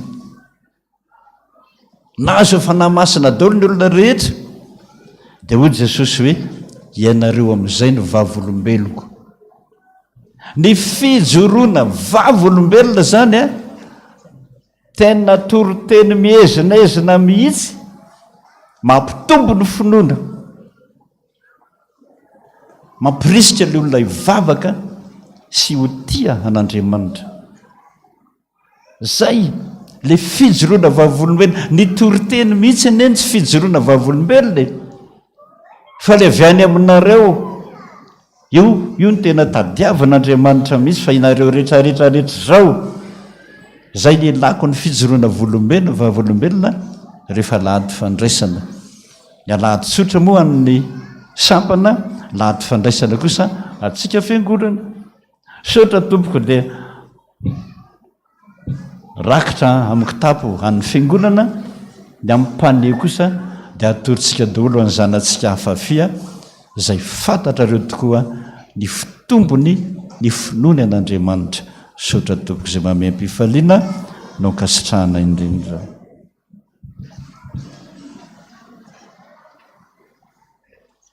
mbola miaraby antsika rehetra amin'ny anaran'i Jesosy a misy alohanaovantsika fanatitra de misy fanetanana fohifohy a ary miaraba ny zanatsika hafafi ao anatin'izao fanateram-bokatra izao tsara mampafantatra atsika fa reto zanatsika ao anatin'ny hafafi reto a dia anatanteraka tafika masina amin'ity taon'ity any Andramasina Ambomiadana any izy ireo no andeha ary akoatran'izay ny zavatra lehibe ho tanterahany zanatsika fafia dia anangana fiangonana izy ireo any amin'ny FPVM tsara maraina any akazobe izany hoe ny zanatsika hafafi mihitsy no andeha amin'ny fanampiana ny fananganana nyzany fiangonana izany a taky ny ataony zanatsika any a-folo pointe zany efa azo ny tany a efa misy briky telo alina ao a dia ezaka daholo zany rehetrarehetra zany a ho fananganana ny fiangonana ka izay no anentanana atsika tia afatsika mafy be ho ny zanatsika afafi ho sy dada ao anatin'izany anoana azy tsika ambavaka anoana azy tsika amin'izany ezaka fananganana ny fiangonana izany a ny voninahitra any a dia ho an'Andriamanitra irery any.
dia mbola mamerina ny fiarabanantsika rehetra indray a amin'ny anaran'i jesosy kristy tompo a mamerina ihany koa fiarabana ho an'ny sampana afafy amin'izao fanateram-bokatra izao. Tonga eo amin'ny fotoana makina ny rarahan'ny fiangonana isika vakina amin'ny anaran'i jesosy.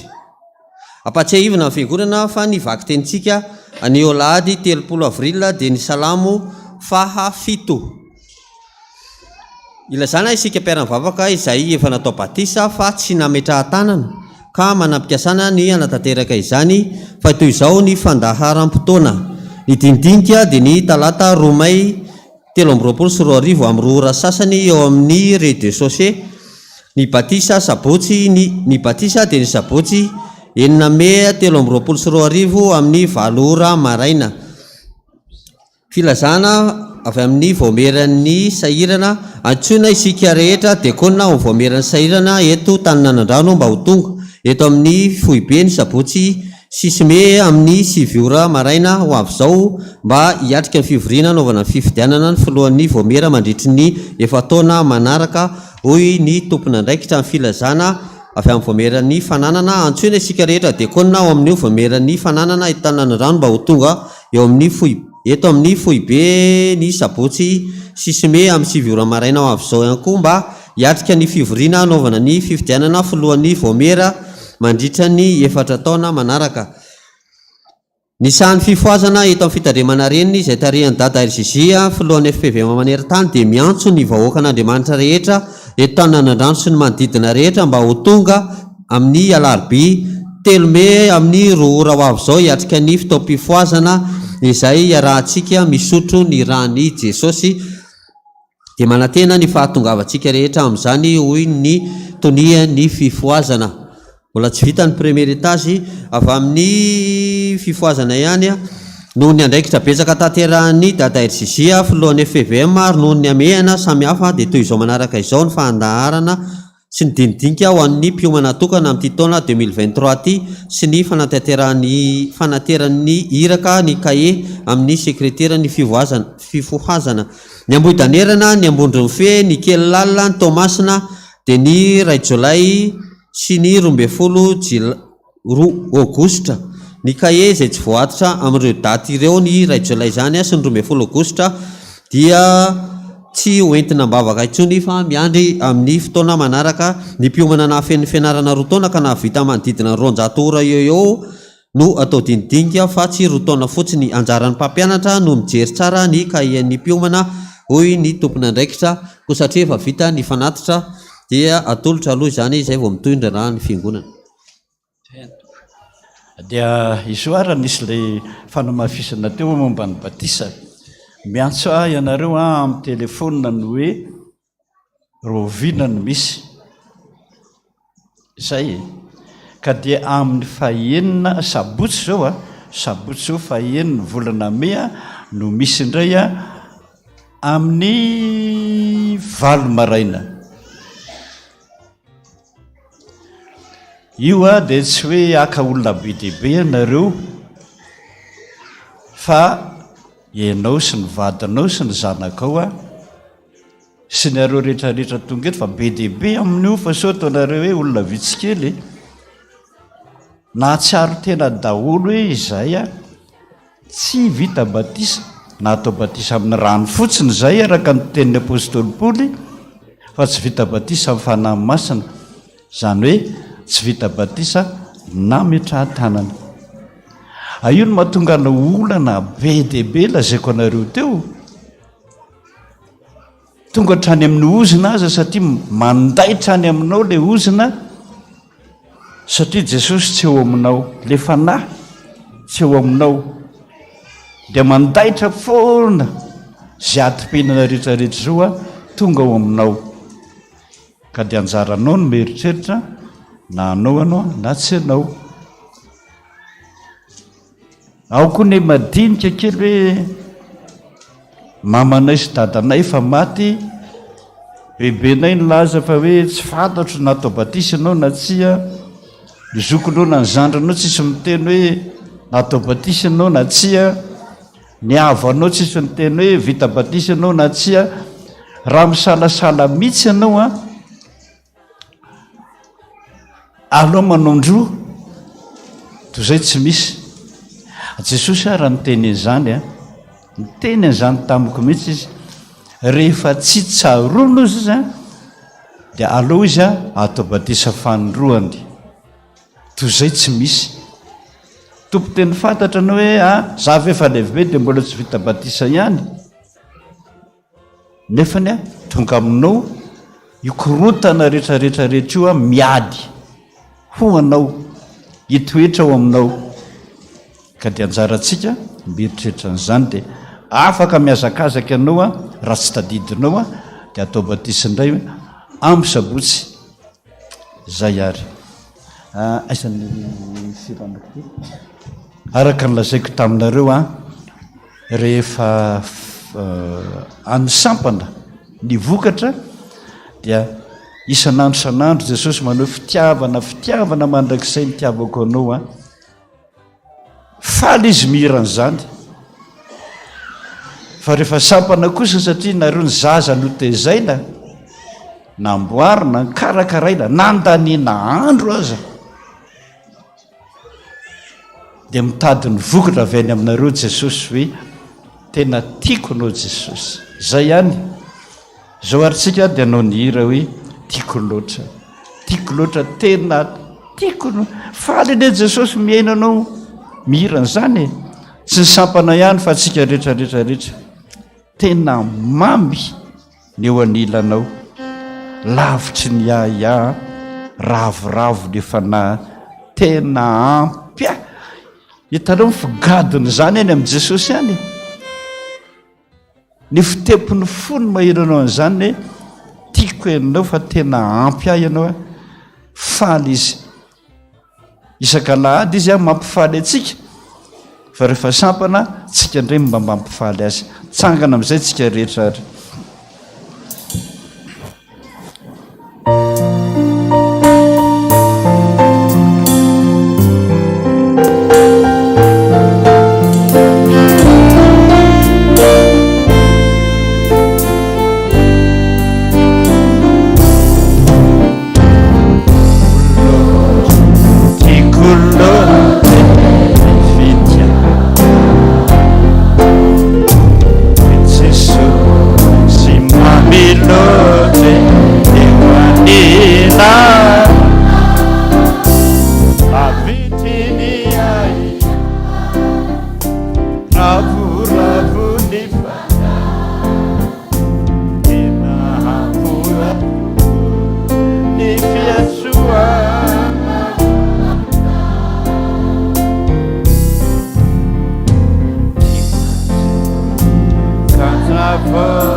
vavakisika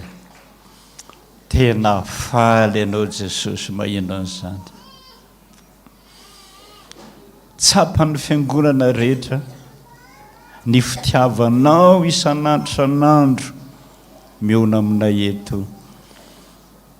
ravoravo zay fa tena tianay ianao ary nasoavinao ny fiainanay fa rehefa netefa tany aminay rehetra kosa ny fitiavanao a dia namary fitianao zahay tena ampy aminay tokoa ny fitiavanao jesosy ka dia nanao vely rano aminao zahay tsy vadika aminao mandrakizay dory mino afa efa namiana anay tsirairay avy ianao namiana anay tsirairay avy ianao jesosy satria tia ianao jesosy malalako tiako indrindra tsy foiko dia mba ho tsarovanao zao vahoaka marobe zao indrindra fa ny faniriny reto sampany reto anorina fiangonana ho anao jesosy tsangam-bato mpitiavana taio izy amin'izany ankasitrao salama soamatsara ho vita soamatsara zany a ho voninahitra ao fa tsy ho anay dia mamindraha fo amin'ny sampana rehetra ho anay rehetra ianao sotra jesosy voninahitra ny ho an'Andriamanitra rery ihany alleluia masina masina masina Jehovah eka voninahitra ny rehetra apetraka izy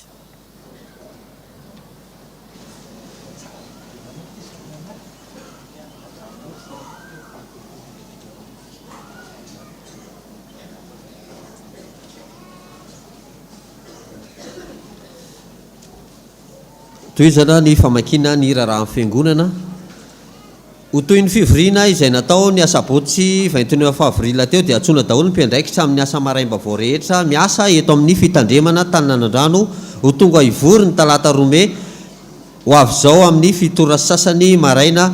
vita asa maraim-bavao amin'ny RDC na ny ato ambany antsoina daholo koa ny mpiandraikitra miasa amin'ny sivora sasany rehetra ivory ny alarobia 3 Mey amin'ny sivora sasany eo amin'ny riana ambany eto ihany antsoina daholo ihany koa ny mpiandraikitra miasa amin'ny 12 sasany rehetra ivory ny alakamisy 4 Mey amin'ny 12 sasany eto ambany eo amin'ny riana voalohany antsoina ny mpiandraikitra sabotsy vita fianarana amin'ny 10 ora maraina sy mpiandraikitra lahady amin'ny 2 ora hariva ivory amin'ny 10 ora maraina ny asabotsy 9 Mey amin'ny 10 ora ao amin'ny riana voalohany na ny alahady vita fanampom-pavahana hariva sy ny fianarana hariva izao no atao dia mba hisy ny fandaminana tokony atao isaky ny mpiandraikitra amin'ny asa izay nametrahan Jesosy ianao misaotra indrindra tompoko ny voninahitra dia n'Andriamanitra irery ihany ny tompony andraikitra avy amin'ny vovonan'ny promotion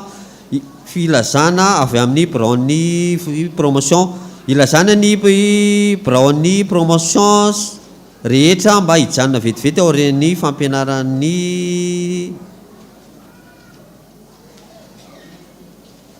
efa tokony homaly izy zany avy amin'ny sampana afafia filazana avy amin'ny sampana afafia ny androany alahady 30 avrila ny fanateram-bokatry ny sampana afafika toy izao manaraka izao ny fandaharam-potoana amin'izany fotoam-pivavahana rehetra amin'ny 7 sy amin'ny 10 ka hatramin'ny 2 fianarana amin'ny antsapana ny hariva amin'ny 5 ora sasany ao amin'ny riana faha-efatra faranana amin'ny atsapana androany hariva zany ny fanateram-bokatry ny afafi androany amin'ny 5 ora sasany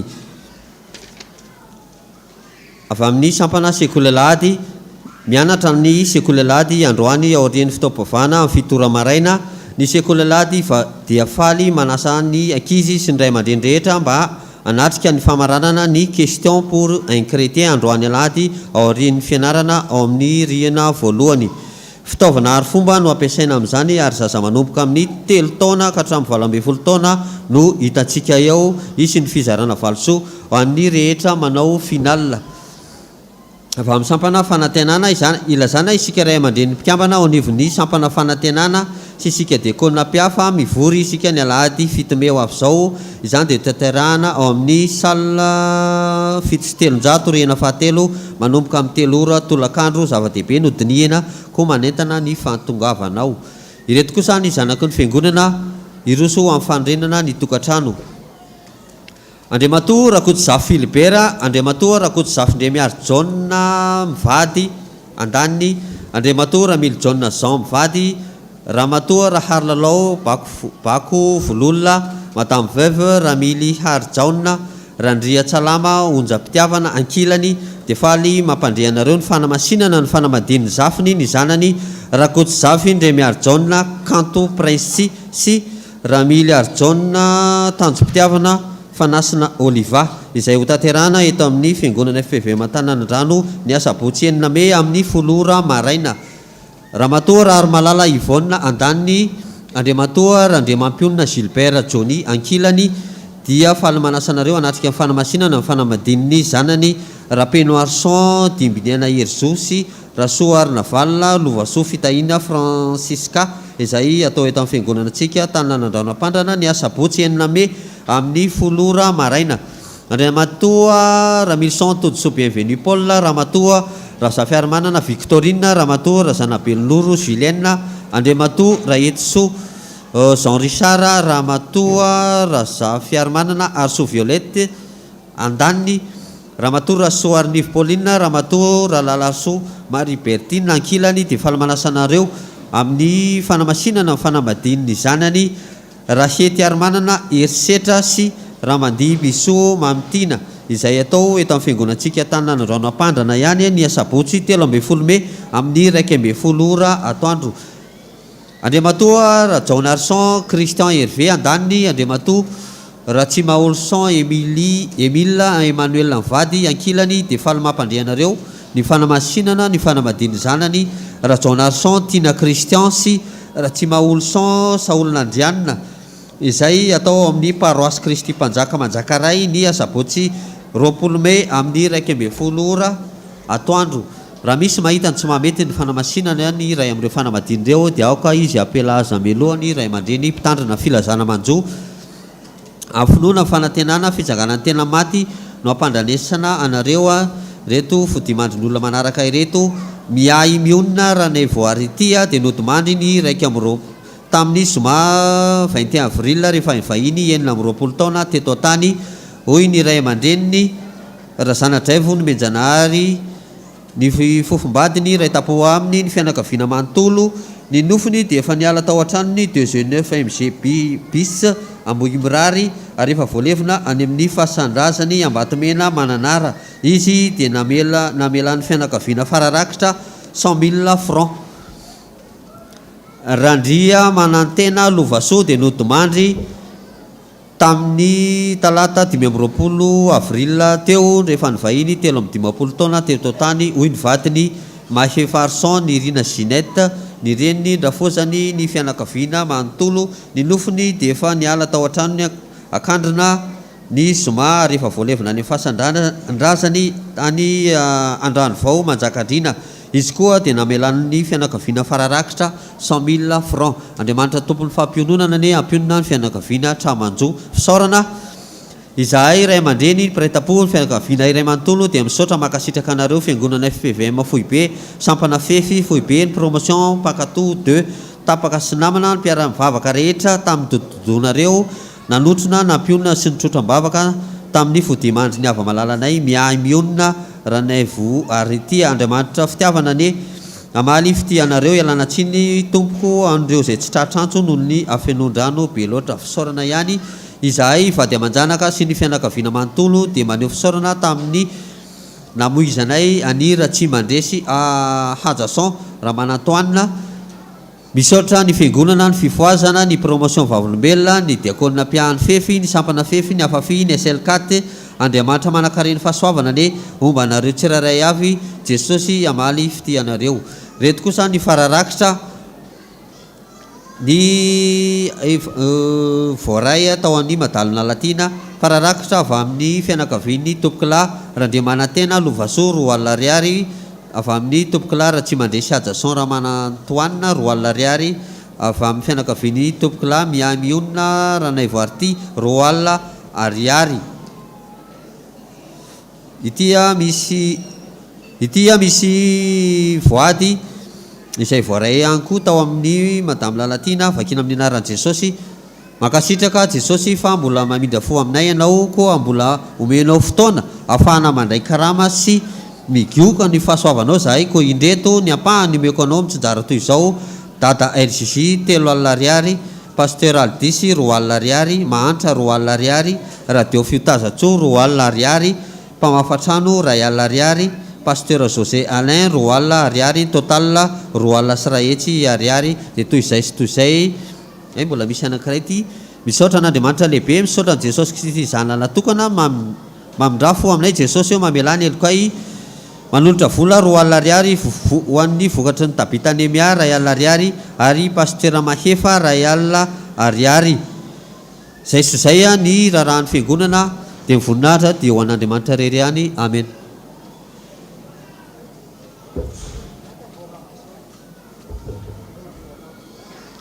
Retondray mpanompon'Andriamanitra nanolotra ny voady sy ny rakom-pisaogana tamin'ity anioty. Ity Jesosy ny ampahafolony 2 alina ariary. Anniversaire-ny Marina Razafy Arso 2 alina ariary atolotra ho an'ny dady. Salamy 3:1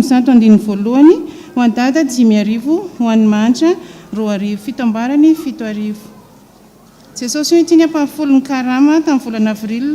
atolotra mpitiavana sy ampahafaliany izany miaraka amin'ny fonay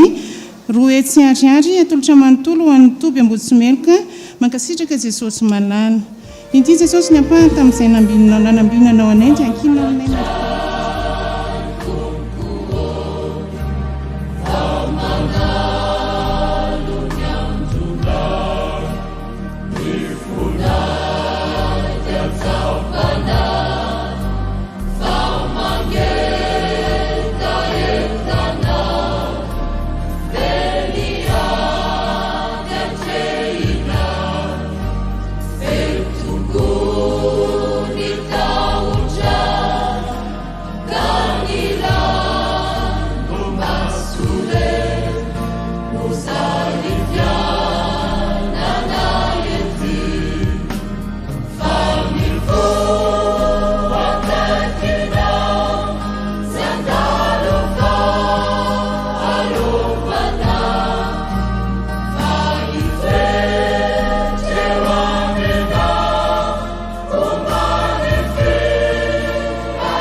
ariary omena ny mandry ampafolo-karena 4 alina ariary karaha manomenao misaotra anao tamin'ny asa nomenao dia mbola mangataka aminao ny tahinao anay menakavy 2 alina ariary ho an'ny pasteur any ambanivohitra 2 alina ariary ho an'ny dada tsy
Sambatani malahi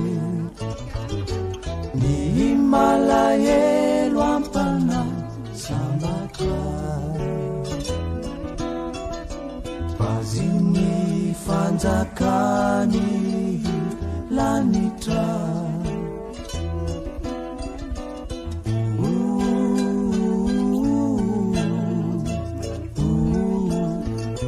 sambatani uri fa izy no ampifany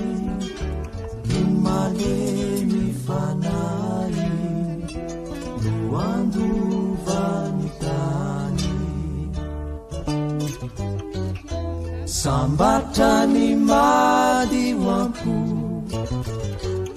izy no ahitanandriamanitra sambatra ny FPVM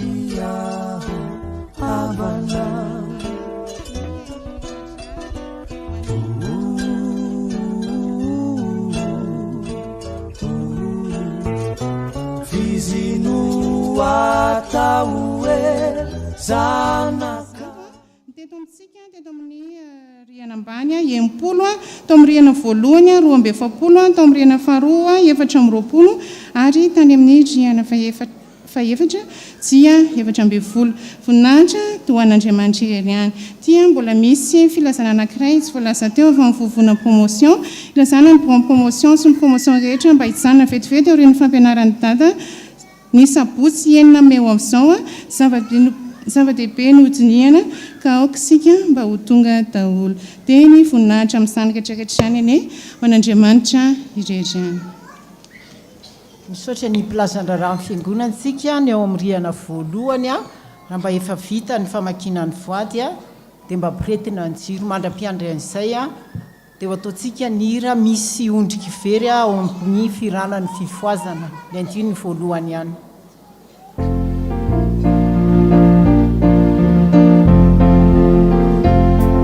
ny ao amin'ny riana voalohany sy faharoa mpiretina ny jiro rehefa vita azafato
eto amin'ny fiangonatsika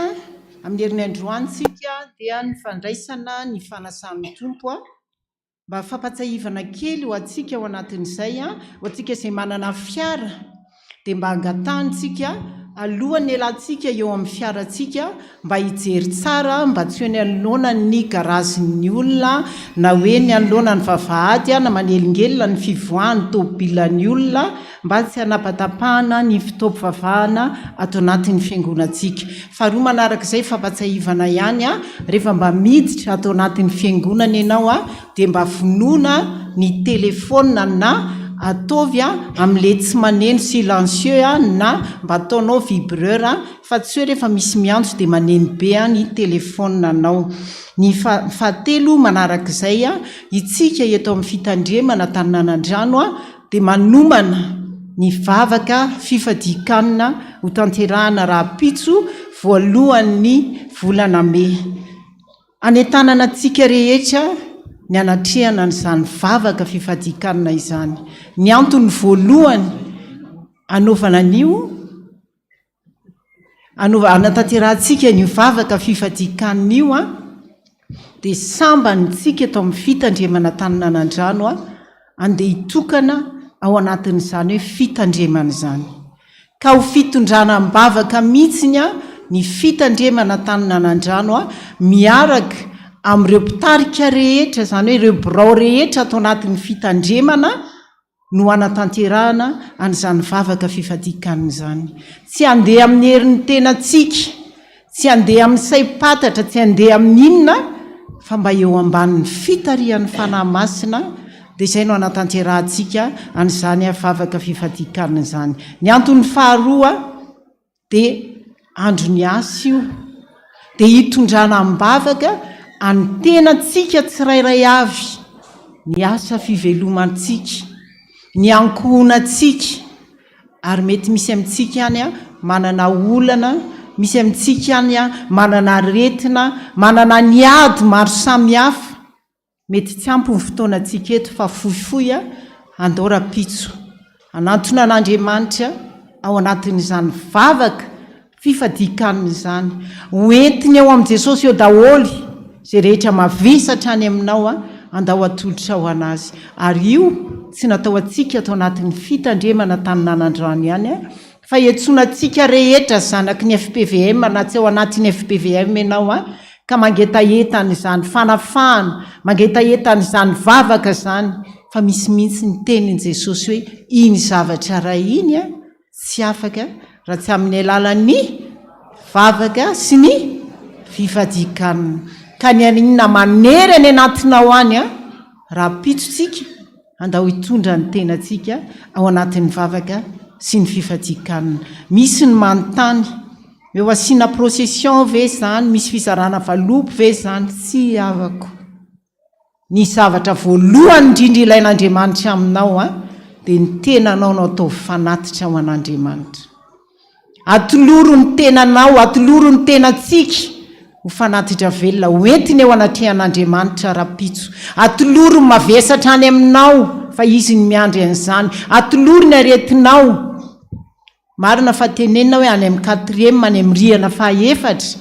fa raha misy marary ianao tonga eto mety tsy ho tafakatrany a na ao amin'ny rihana voalohany a ary na fenontsika daholy a na ny atao Fiangonana ray manontolo a dia afaka misokatra izany ary izay nanaovana anazy a amin'ny andro tsy fesana satria io ihany a no fotoana ato anatin'ny fiangonantsika dia ifampitrotro ambavaka sika mba handeha mandrakariva eo ambanin'ny tana maherin'Andriamanitra voninahitra ane a dia ho an'Andriamanitra irery ihany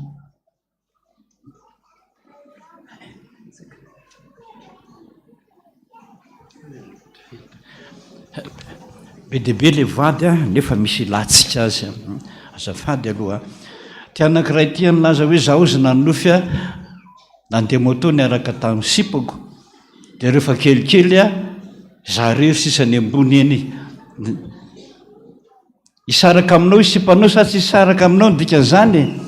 saraka andao anao isipanao nentinao io a satria manana olo-kafa izy a tiany noho ianao anao sisa mieritreritra fa ianao tenenin'i Jesosy za ozy na nininy le motonetiko ity zany a nanjary nanidina be mihitsy tonga hatrany ambony sprinter dia nidaboka doziny olona hoe maty miteny aminao a ianareo mandeha moto rehetra mitandrema indrindra fa ianao fa ho tapaka ianao a voamaly any nahita olona ambony tapaka ny tongony mandeha beki izy zao mbola tsy afaka miasa asoanao zany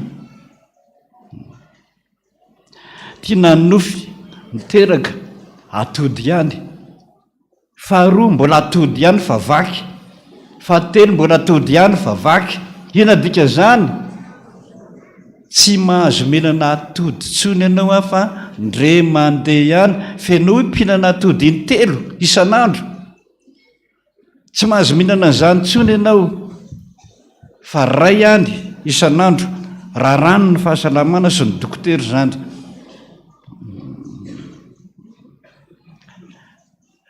ty mangataka izy hoe iza ozy a dia tandefa ny fahafolo-karenako any ambany volo zarazarainy zany dia ozy izy hoe mety ve zany paster sa tsy mety dia nanofy izy ny Zakaria 11:12 misotran'olo mampiasa soratra masina io ny tena fiainana mihitsiny nanofy izy a nanontany an' Jesosy izy a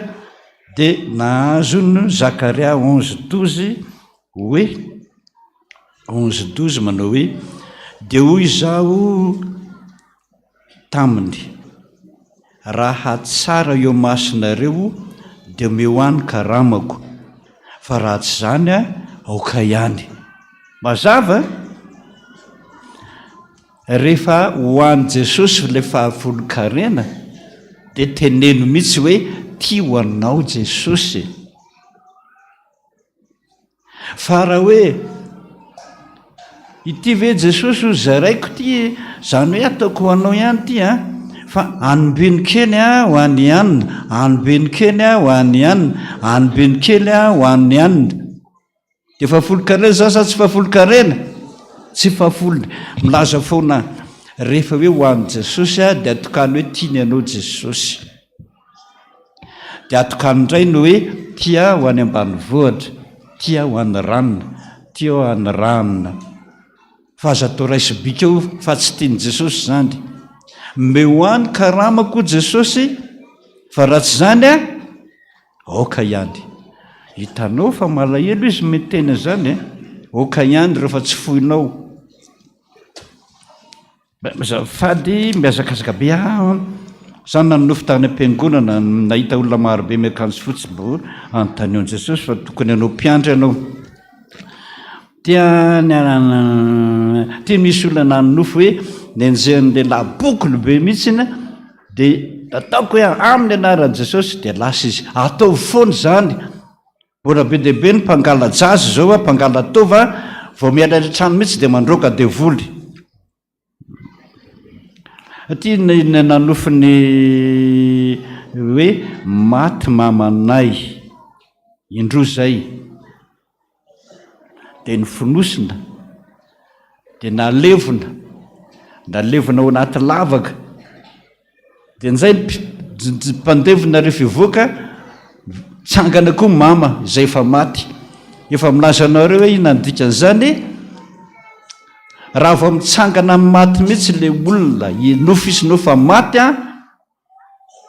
be desin'i Jesosy izay. Makany amin'ny mamaingany ianao na zanany ianao zafika zay nanofy an'ity, tsy maintsy miteny amin'ny mama, mibeba ianao ry mama. Tsy fantatrao izay fahotany ihany, na namisavy na nakavadin'olona na tsy azo tenena na nisotro toka, mitenena mihitsy ianao hoe beba ianao, adidinao mihitsy efa tsarain'Andriamanitra amin'ny olona raha mateo mama, fa tsy fantatry mama ny fahotany. Tena nofy nihinan-kanina nihinana anana dia feno volo dia nalana le volo be dia be eraky ny tanana dia nohanina ihany. Tsy tompoko, aza mihinana anana tsony mihitsy ianao aloha, fa ile volo be dia be io no milaza aminao hoe le mpivarotra anana io a no amely anao ody, fa alana io ianao. Dia iny ody iny ho tonga any aminao daholo rehefa avy eo. Aza mihinana anana mihitsy ianao aloha amin'ity herinandro ity na avy amin'iza na avy amin'iza. Mizaranao raha misy Andriamanitra mananatra anao. Ty sampana anankiray nanofon'izy hoe misy olona milahatra be dia be, dia olona milahatra be dia be io a tonga eo amin'ny torony amin'izay. Izy zany mieritreritra hoe WC,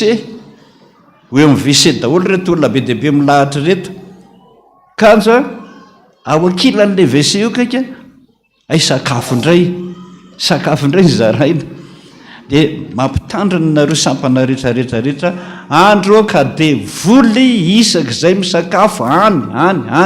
amin'izay misy anareo, mandroaka dia voly daholo aloha vao misakafo. Ho an'izay nala fanadinana rehetrarehetra izany tsy nanofy fa nakateny, dia nahazo hoe fantatro fa maditra ianao, tsy azo tenenina ianao, ozaby ny tena ianao etsetera. Beba ianao a, zay vao ianareo nala fanadinana rehetra mibebaka daholo aloha vao manontany amin'i Jesosy, fa tsy mamaly mihitsy izy. Dia resaka fanadinana ihany, rehefa resaka fanadinana atsy eo misy anankiray aloha fa hitako ihany izy rehefa avy eo. Tena nofiny anjeny alika maramara, efa milaza anareo rehefa alika dia inona ny tadiavana zay? Firaisana fotsiny. Roay dia voly, mahita olo oatra zany nareo dia roay devoly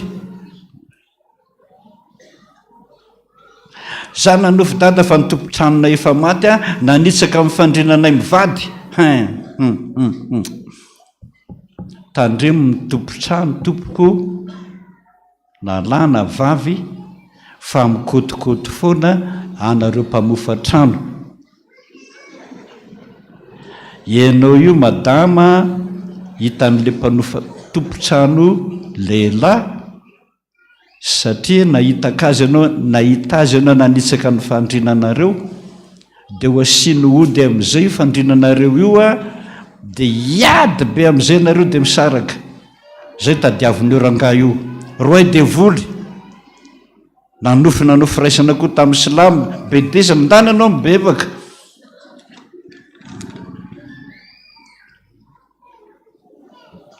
tia nanofy ny badina ny tratrany nasiana bandy be dia navoaka teny nonony fa misy marary ka imamanay ozy izy a no maty ny io vao nalevony zay sa iza moa eo izy hoe mariako fa misy anabaviny vadiko zay nodidina nono dia maty dia no satria voaray volana io dia mieritreritra n'iny ny lohanao ny sainanao dia mitonga nofy zay nge ataoko hoe ho avindray ny renina le zavatra hitanao tamin'ny ray volana dia miverina any aminao dia zay a tsarovy zay a fa raha hitanao marary ny nononao anefany a dia tsara ihany miresaka sa dada nanao manana raha vavy ampanambadiana tsy miresaka amiko izy fa nivadiky foana ny resahany dia mamahina foana ianao azonao zay mamahina foana anao fa ny lehilahy olona ohatran'izay olona ohatran'izay raha vaviny ianao ho lasan'io raha vavinao io vadinao io aka fanafody eny amin'ny dada rabe izy ozy ianao satria ny dadany io rangahy io mpanao mpisampy-pomasy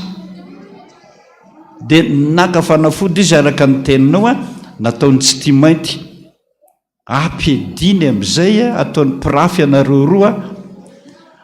aka fanafody izy hiady be amin'izay nareo roa teny aminao zay ataovy zay sarahanao amin'io raha vavinao io amin'io trano ipetrahanao io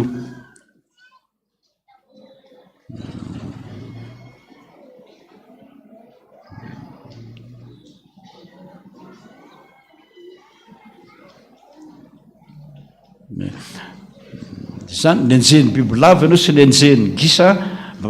fantatrao ny dikan'izany roay devoly ny fandrinanareo mihitsy roay devoly tia ny resaka fanadinana za dada nanofina anao DS tany ampianarana teo mpanovana n'ilay examen dia tsy hita ilay feuille nisy ny devoirako satria rehefa feno ny feuille dia naka intercalaire ray le sujet hitako izy ianao SVT dia ilay tao anaty feuille fizika netiko teneniko le mpiambina anay hoe raha miseho tsy hita ny feoko ray dia ozy izy hoe avy aloha aloha any fa rehefa avy eo ndria manao dia atero aty dia mivoaka dia avy eo indray tonga hatray mpampianatra izy teo géory very ny feoko fery foana verivery foana ny feuillenao dia namany le mpampianatra le mpampianatra izy teo géo hoe taminy anahy koa raha very ny anioko dia tapaka le nofo ny ampitsiny any dia nanofo indray ny lahatra tao amin'ny baron dada nivoaka tao am-piangonana ny dada fa be olona oniny za kosany teo dia izy dada hoe iza le nanofy an'iny nefa za nanalabaka dia inona ny dikan'izany zao ho anareo mpianatra fotoana ny examen zao mihitsy ny firesahana amin'i Jesosy zao hoe inona Jesosy ny matiera zay tena hitanao fa mbola tsy haiko ka tokony anarako mafy zay foana ny tanina hatrany na analabe ampiasainao na alabaka inona jesosy a ny matiera zay tena mbola tsy haiko a ka tokony anarako mafy ny ianao zao ty de efa asehony anao ny asehony anao voalohany de ny hoe nanao DS ianao very le feuille tao amin'ny SVT very koa le feuille de ho ny jury hoe ny anahy koa aza mbe efa verika voanao iny fa atery hoe zany hoe amin'ny manaraka reo zao nijerenao reo a tsy fantatro na ny SVT nao a na ny ina visy teo na nisy teo zeo anao a very foana ny feuille de ireo mihitsy a tsy maintsy anaranao zao fa rehefa tsy vitanao io a de fotsindray a zay examen ataonao am'ty hitanao le hoe oko zao hoe atero amin'ny manaraka zany amin'ny taonao avy mananatra nareo mpianatra mihitsy am'zany za ozy nanonofy a hoe nde hiasa any velany de nivavaka telo vavony zay ny tonga tany rehefa tonga tany tany amin'ilay farany ambony any amin'ny bildinina faran'izay ambony indrindra hony a enjerany anankiray ianao koa enjera tsy mbola mahazo makany zao ianao fa sarotra be tompoko no makany miresaka tsara daholo no any amin'ny mpampianatra anareo any a efa misy le olona le midirize anareo hoe ianao a raha ho any andafy ianao a zao avy a ny procédure tsy maintsy arahanao mbola makany amin'ny université ianao a de any a misy mpampianatra manao sini anao a takininy any amin'ny visa io a takininy any amin'ny visa io a aiza ny soni any ty avy any amin'ny université hoe tena nianatra tokoa ianao mbola be de be am'zany io ny ataony hoe enjereo ianao fa tady hoany fotsiny ianao fa tsy manaraka n'zany procédure fampianara zany a de tsy lasany ianao fa raha mpianatra kosa ianao a any amin'ny lycée français ianao a iny ny tsara indrindra raha mbola hianatra raha manam-bola fa lafo be fa ny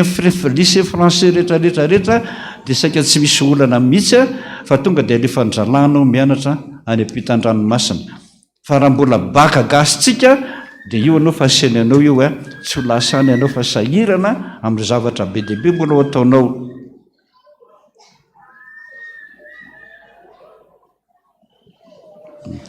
tiany nanonofo raha be manatso delphine no atsony dada fa ohatsinao mpiandry anao zany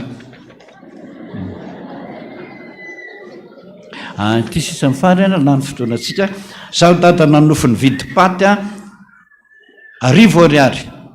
inona ndikan'izay bebaka ny volako ary nefa nividy azy a 900 ariary inona ny ira 900 a vakio aingana raiky eo izaho ty mpivahiny manana ny tranonao ka mba tario ny ndininy faharoa raiky eo indro satana amin'ny lofo mba hanangoly anay ka mba avonjeo ny zanakao atao iny zany roahana devoly mibebaka de ny roahana devoly de nanofo indray ny telonjato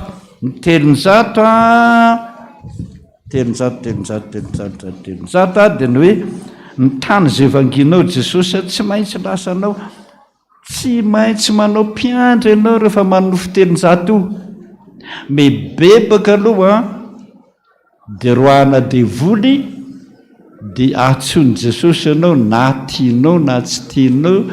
tonga de roitiny andao ty ara sambo na tianao na tsy tianao zay vita indray ny andada androany tsangana am'izay atsika rehetra jesosy nefa tsy aloha ve ty rehefa aveo hoe ny fiara hony a 5382 TU 5382 TU aloha mivavaka aloha Jesoa apetrako amina ny fanahiako rehetra ny asa saveta hatrizao dia na toko tsy misy fetra Jesosy apetrako amina. Mivavaka isika misaotra Jesosy manolo-tsaina, manolo-lalana, manolo-pahendrena, indrindra fa fotoana ny fanadinana izao Jesosy. Misaotra anao raha mbola mahatsiaro mitodika any aminao ny zanakao. Mba jereo zany Jesosy fa io anie ny mampangetaetanay ray aman-dreny, sao dia tsy ho afaka indray.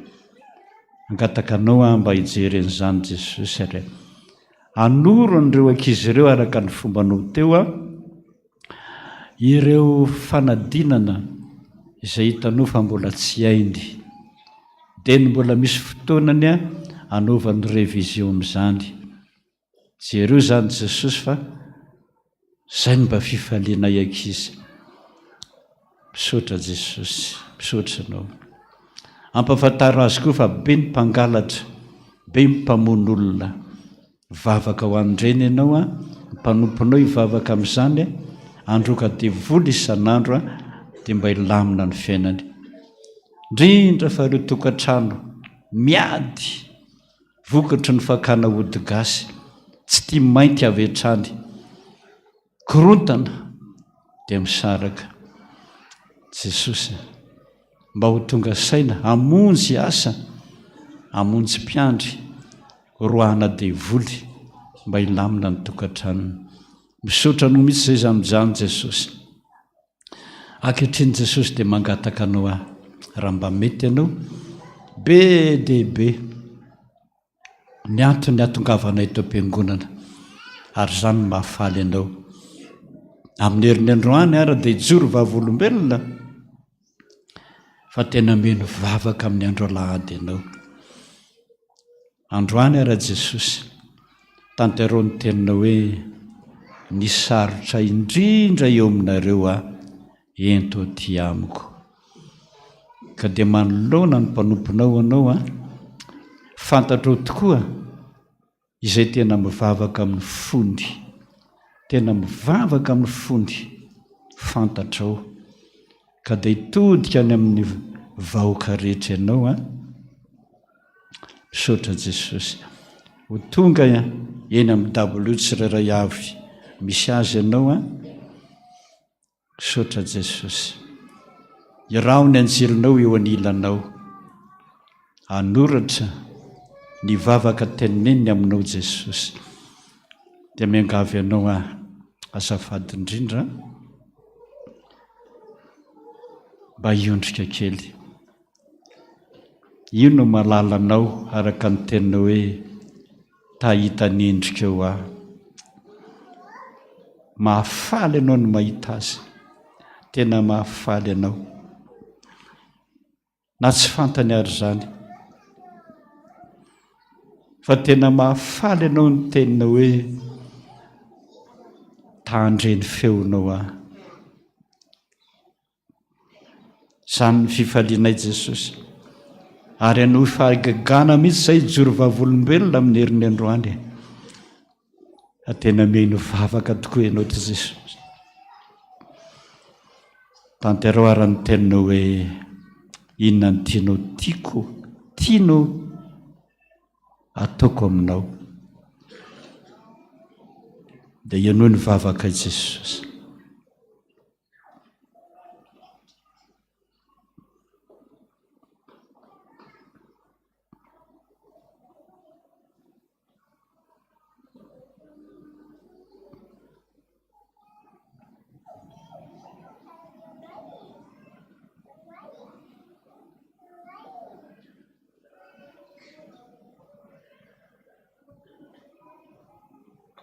Misaotra Jesosy,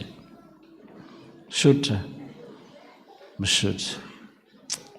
Renao ny fitepon'ny fonay, hitanao ny fanganohano ny masonay, tianao nesa etoraka aminao mba manana andisa moa zay Jesosy, mba manana andisa moa raha ilozanao zay tsy mahavita ninninna fa any ho fahagagany zay ijoroana vavolombelona eto amin'ny herinandroany fa tena tianay ianao ary mame zavatra ho anay tsy takatra ny sainay. Mpanompo ihany izay mangataka Jesosy ary manovely rano aminao fa mbola nompo anao mandrakizay dia mangataka tahaka amin'ny mpangataka rehetra hoe Jesosy elohiny vavaka anaranao nangatana izany Jesosy raina izay an-danitra ho masina ny tonga ny fansakana ataonay sitrako ety an-tany tahaka ny an-danitra eo anay noho ny anna sahazo anay ary mamelany elokay tahaka ny namelanay izay meloka taminay ary aza mitondra ny amin'ny fakam-panana fahany amin'ny ratsy anao ny fansakana sy ny hery ary ny voninahitra mandrakizay.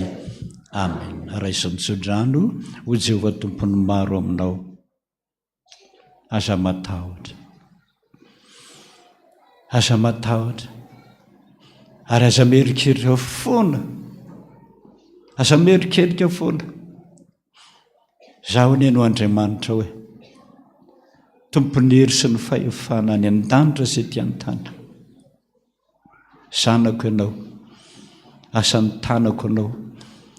zany hitantananao amin'ny tanakavanany fahamarinako ombanao mbola hitanao amin'izay rehetra lehanao fa ny vavan'i Jehovah no miteny ary izay ihany anatanteraka izany aminao. Saotra tompo anao ny deranao ny aja anao ny voninahitra mandrakizay. Amen. Voninahitra ny ho an'Andriamanitra rery ihany. Halleluia. Masina Jehovah tompony maro endrika voninahitany rehetra. Amen. Ho tanteraka tokony izany ny anarana ray sy ny zanaka ary ny fanahy masina. Amen. Dia samy mahireza tompoko.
That's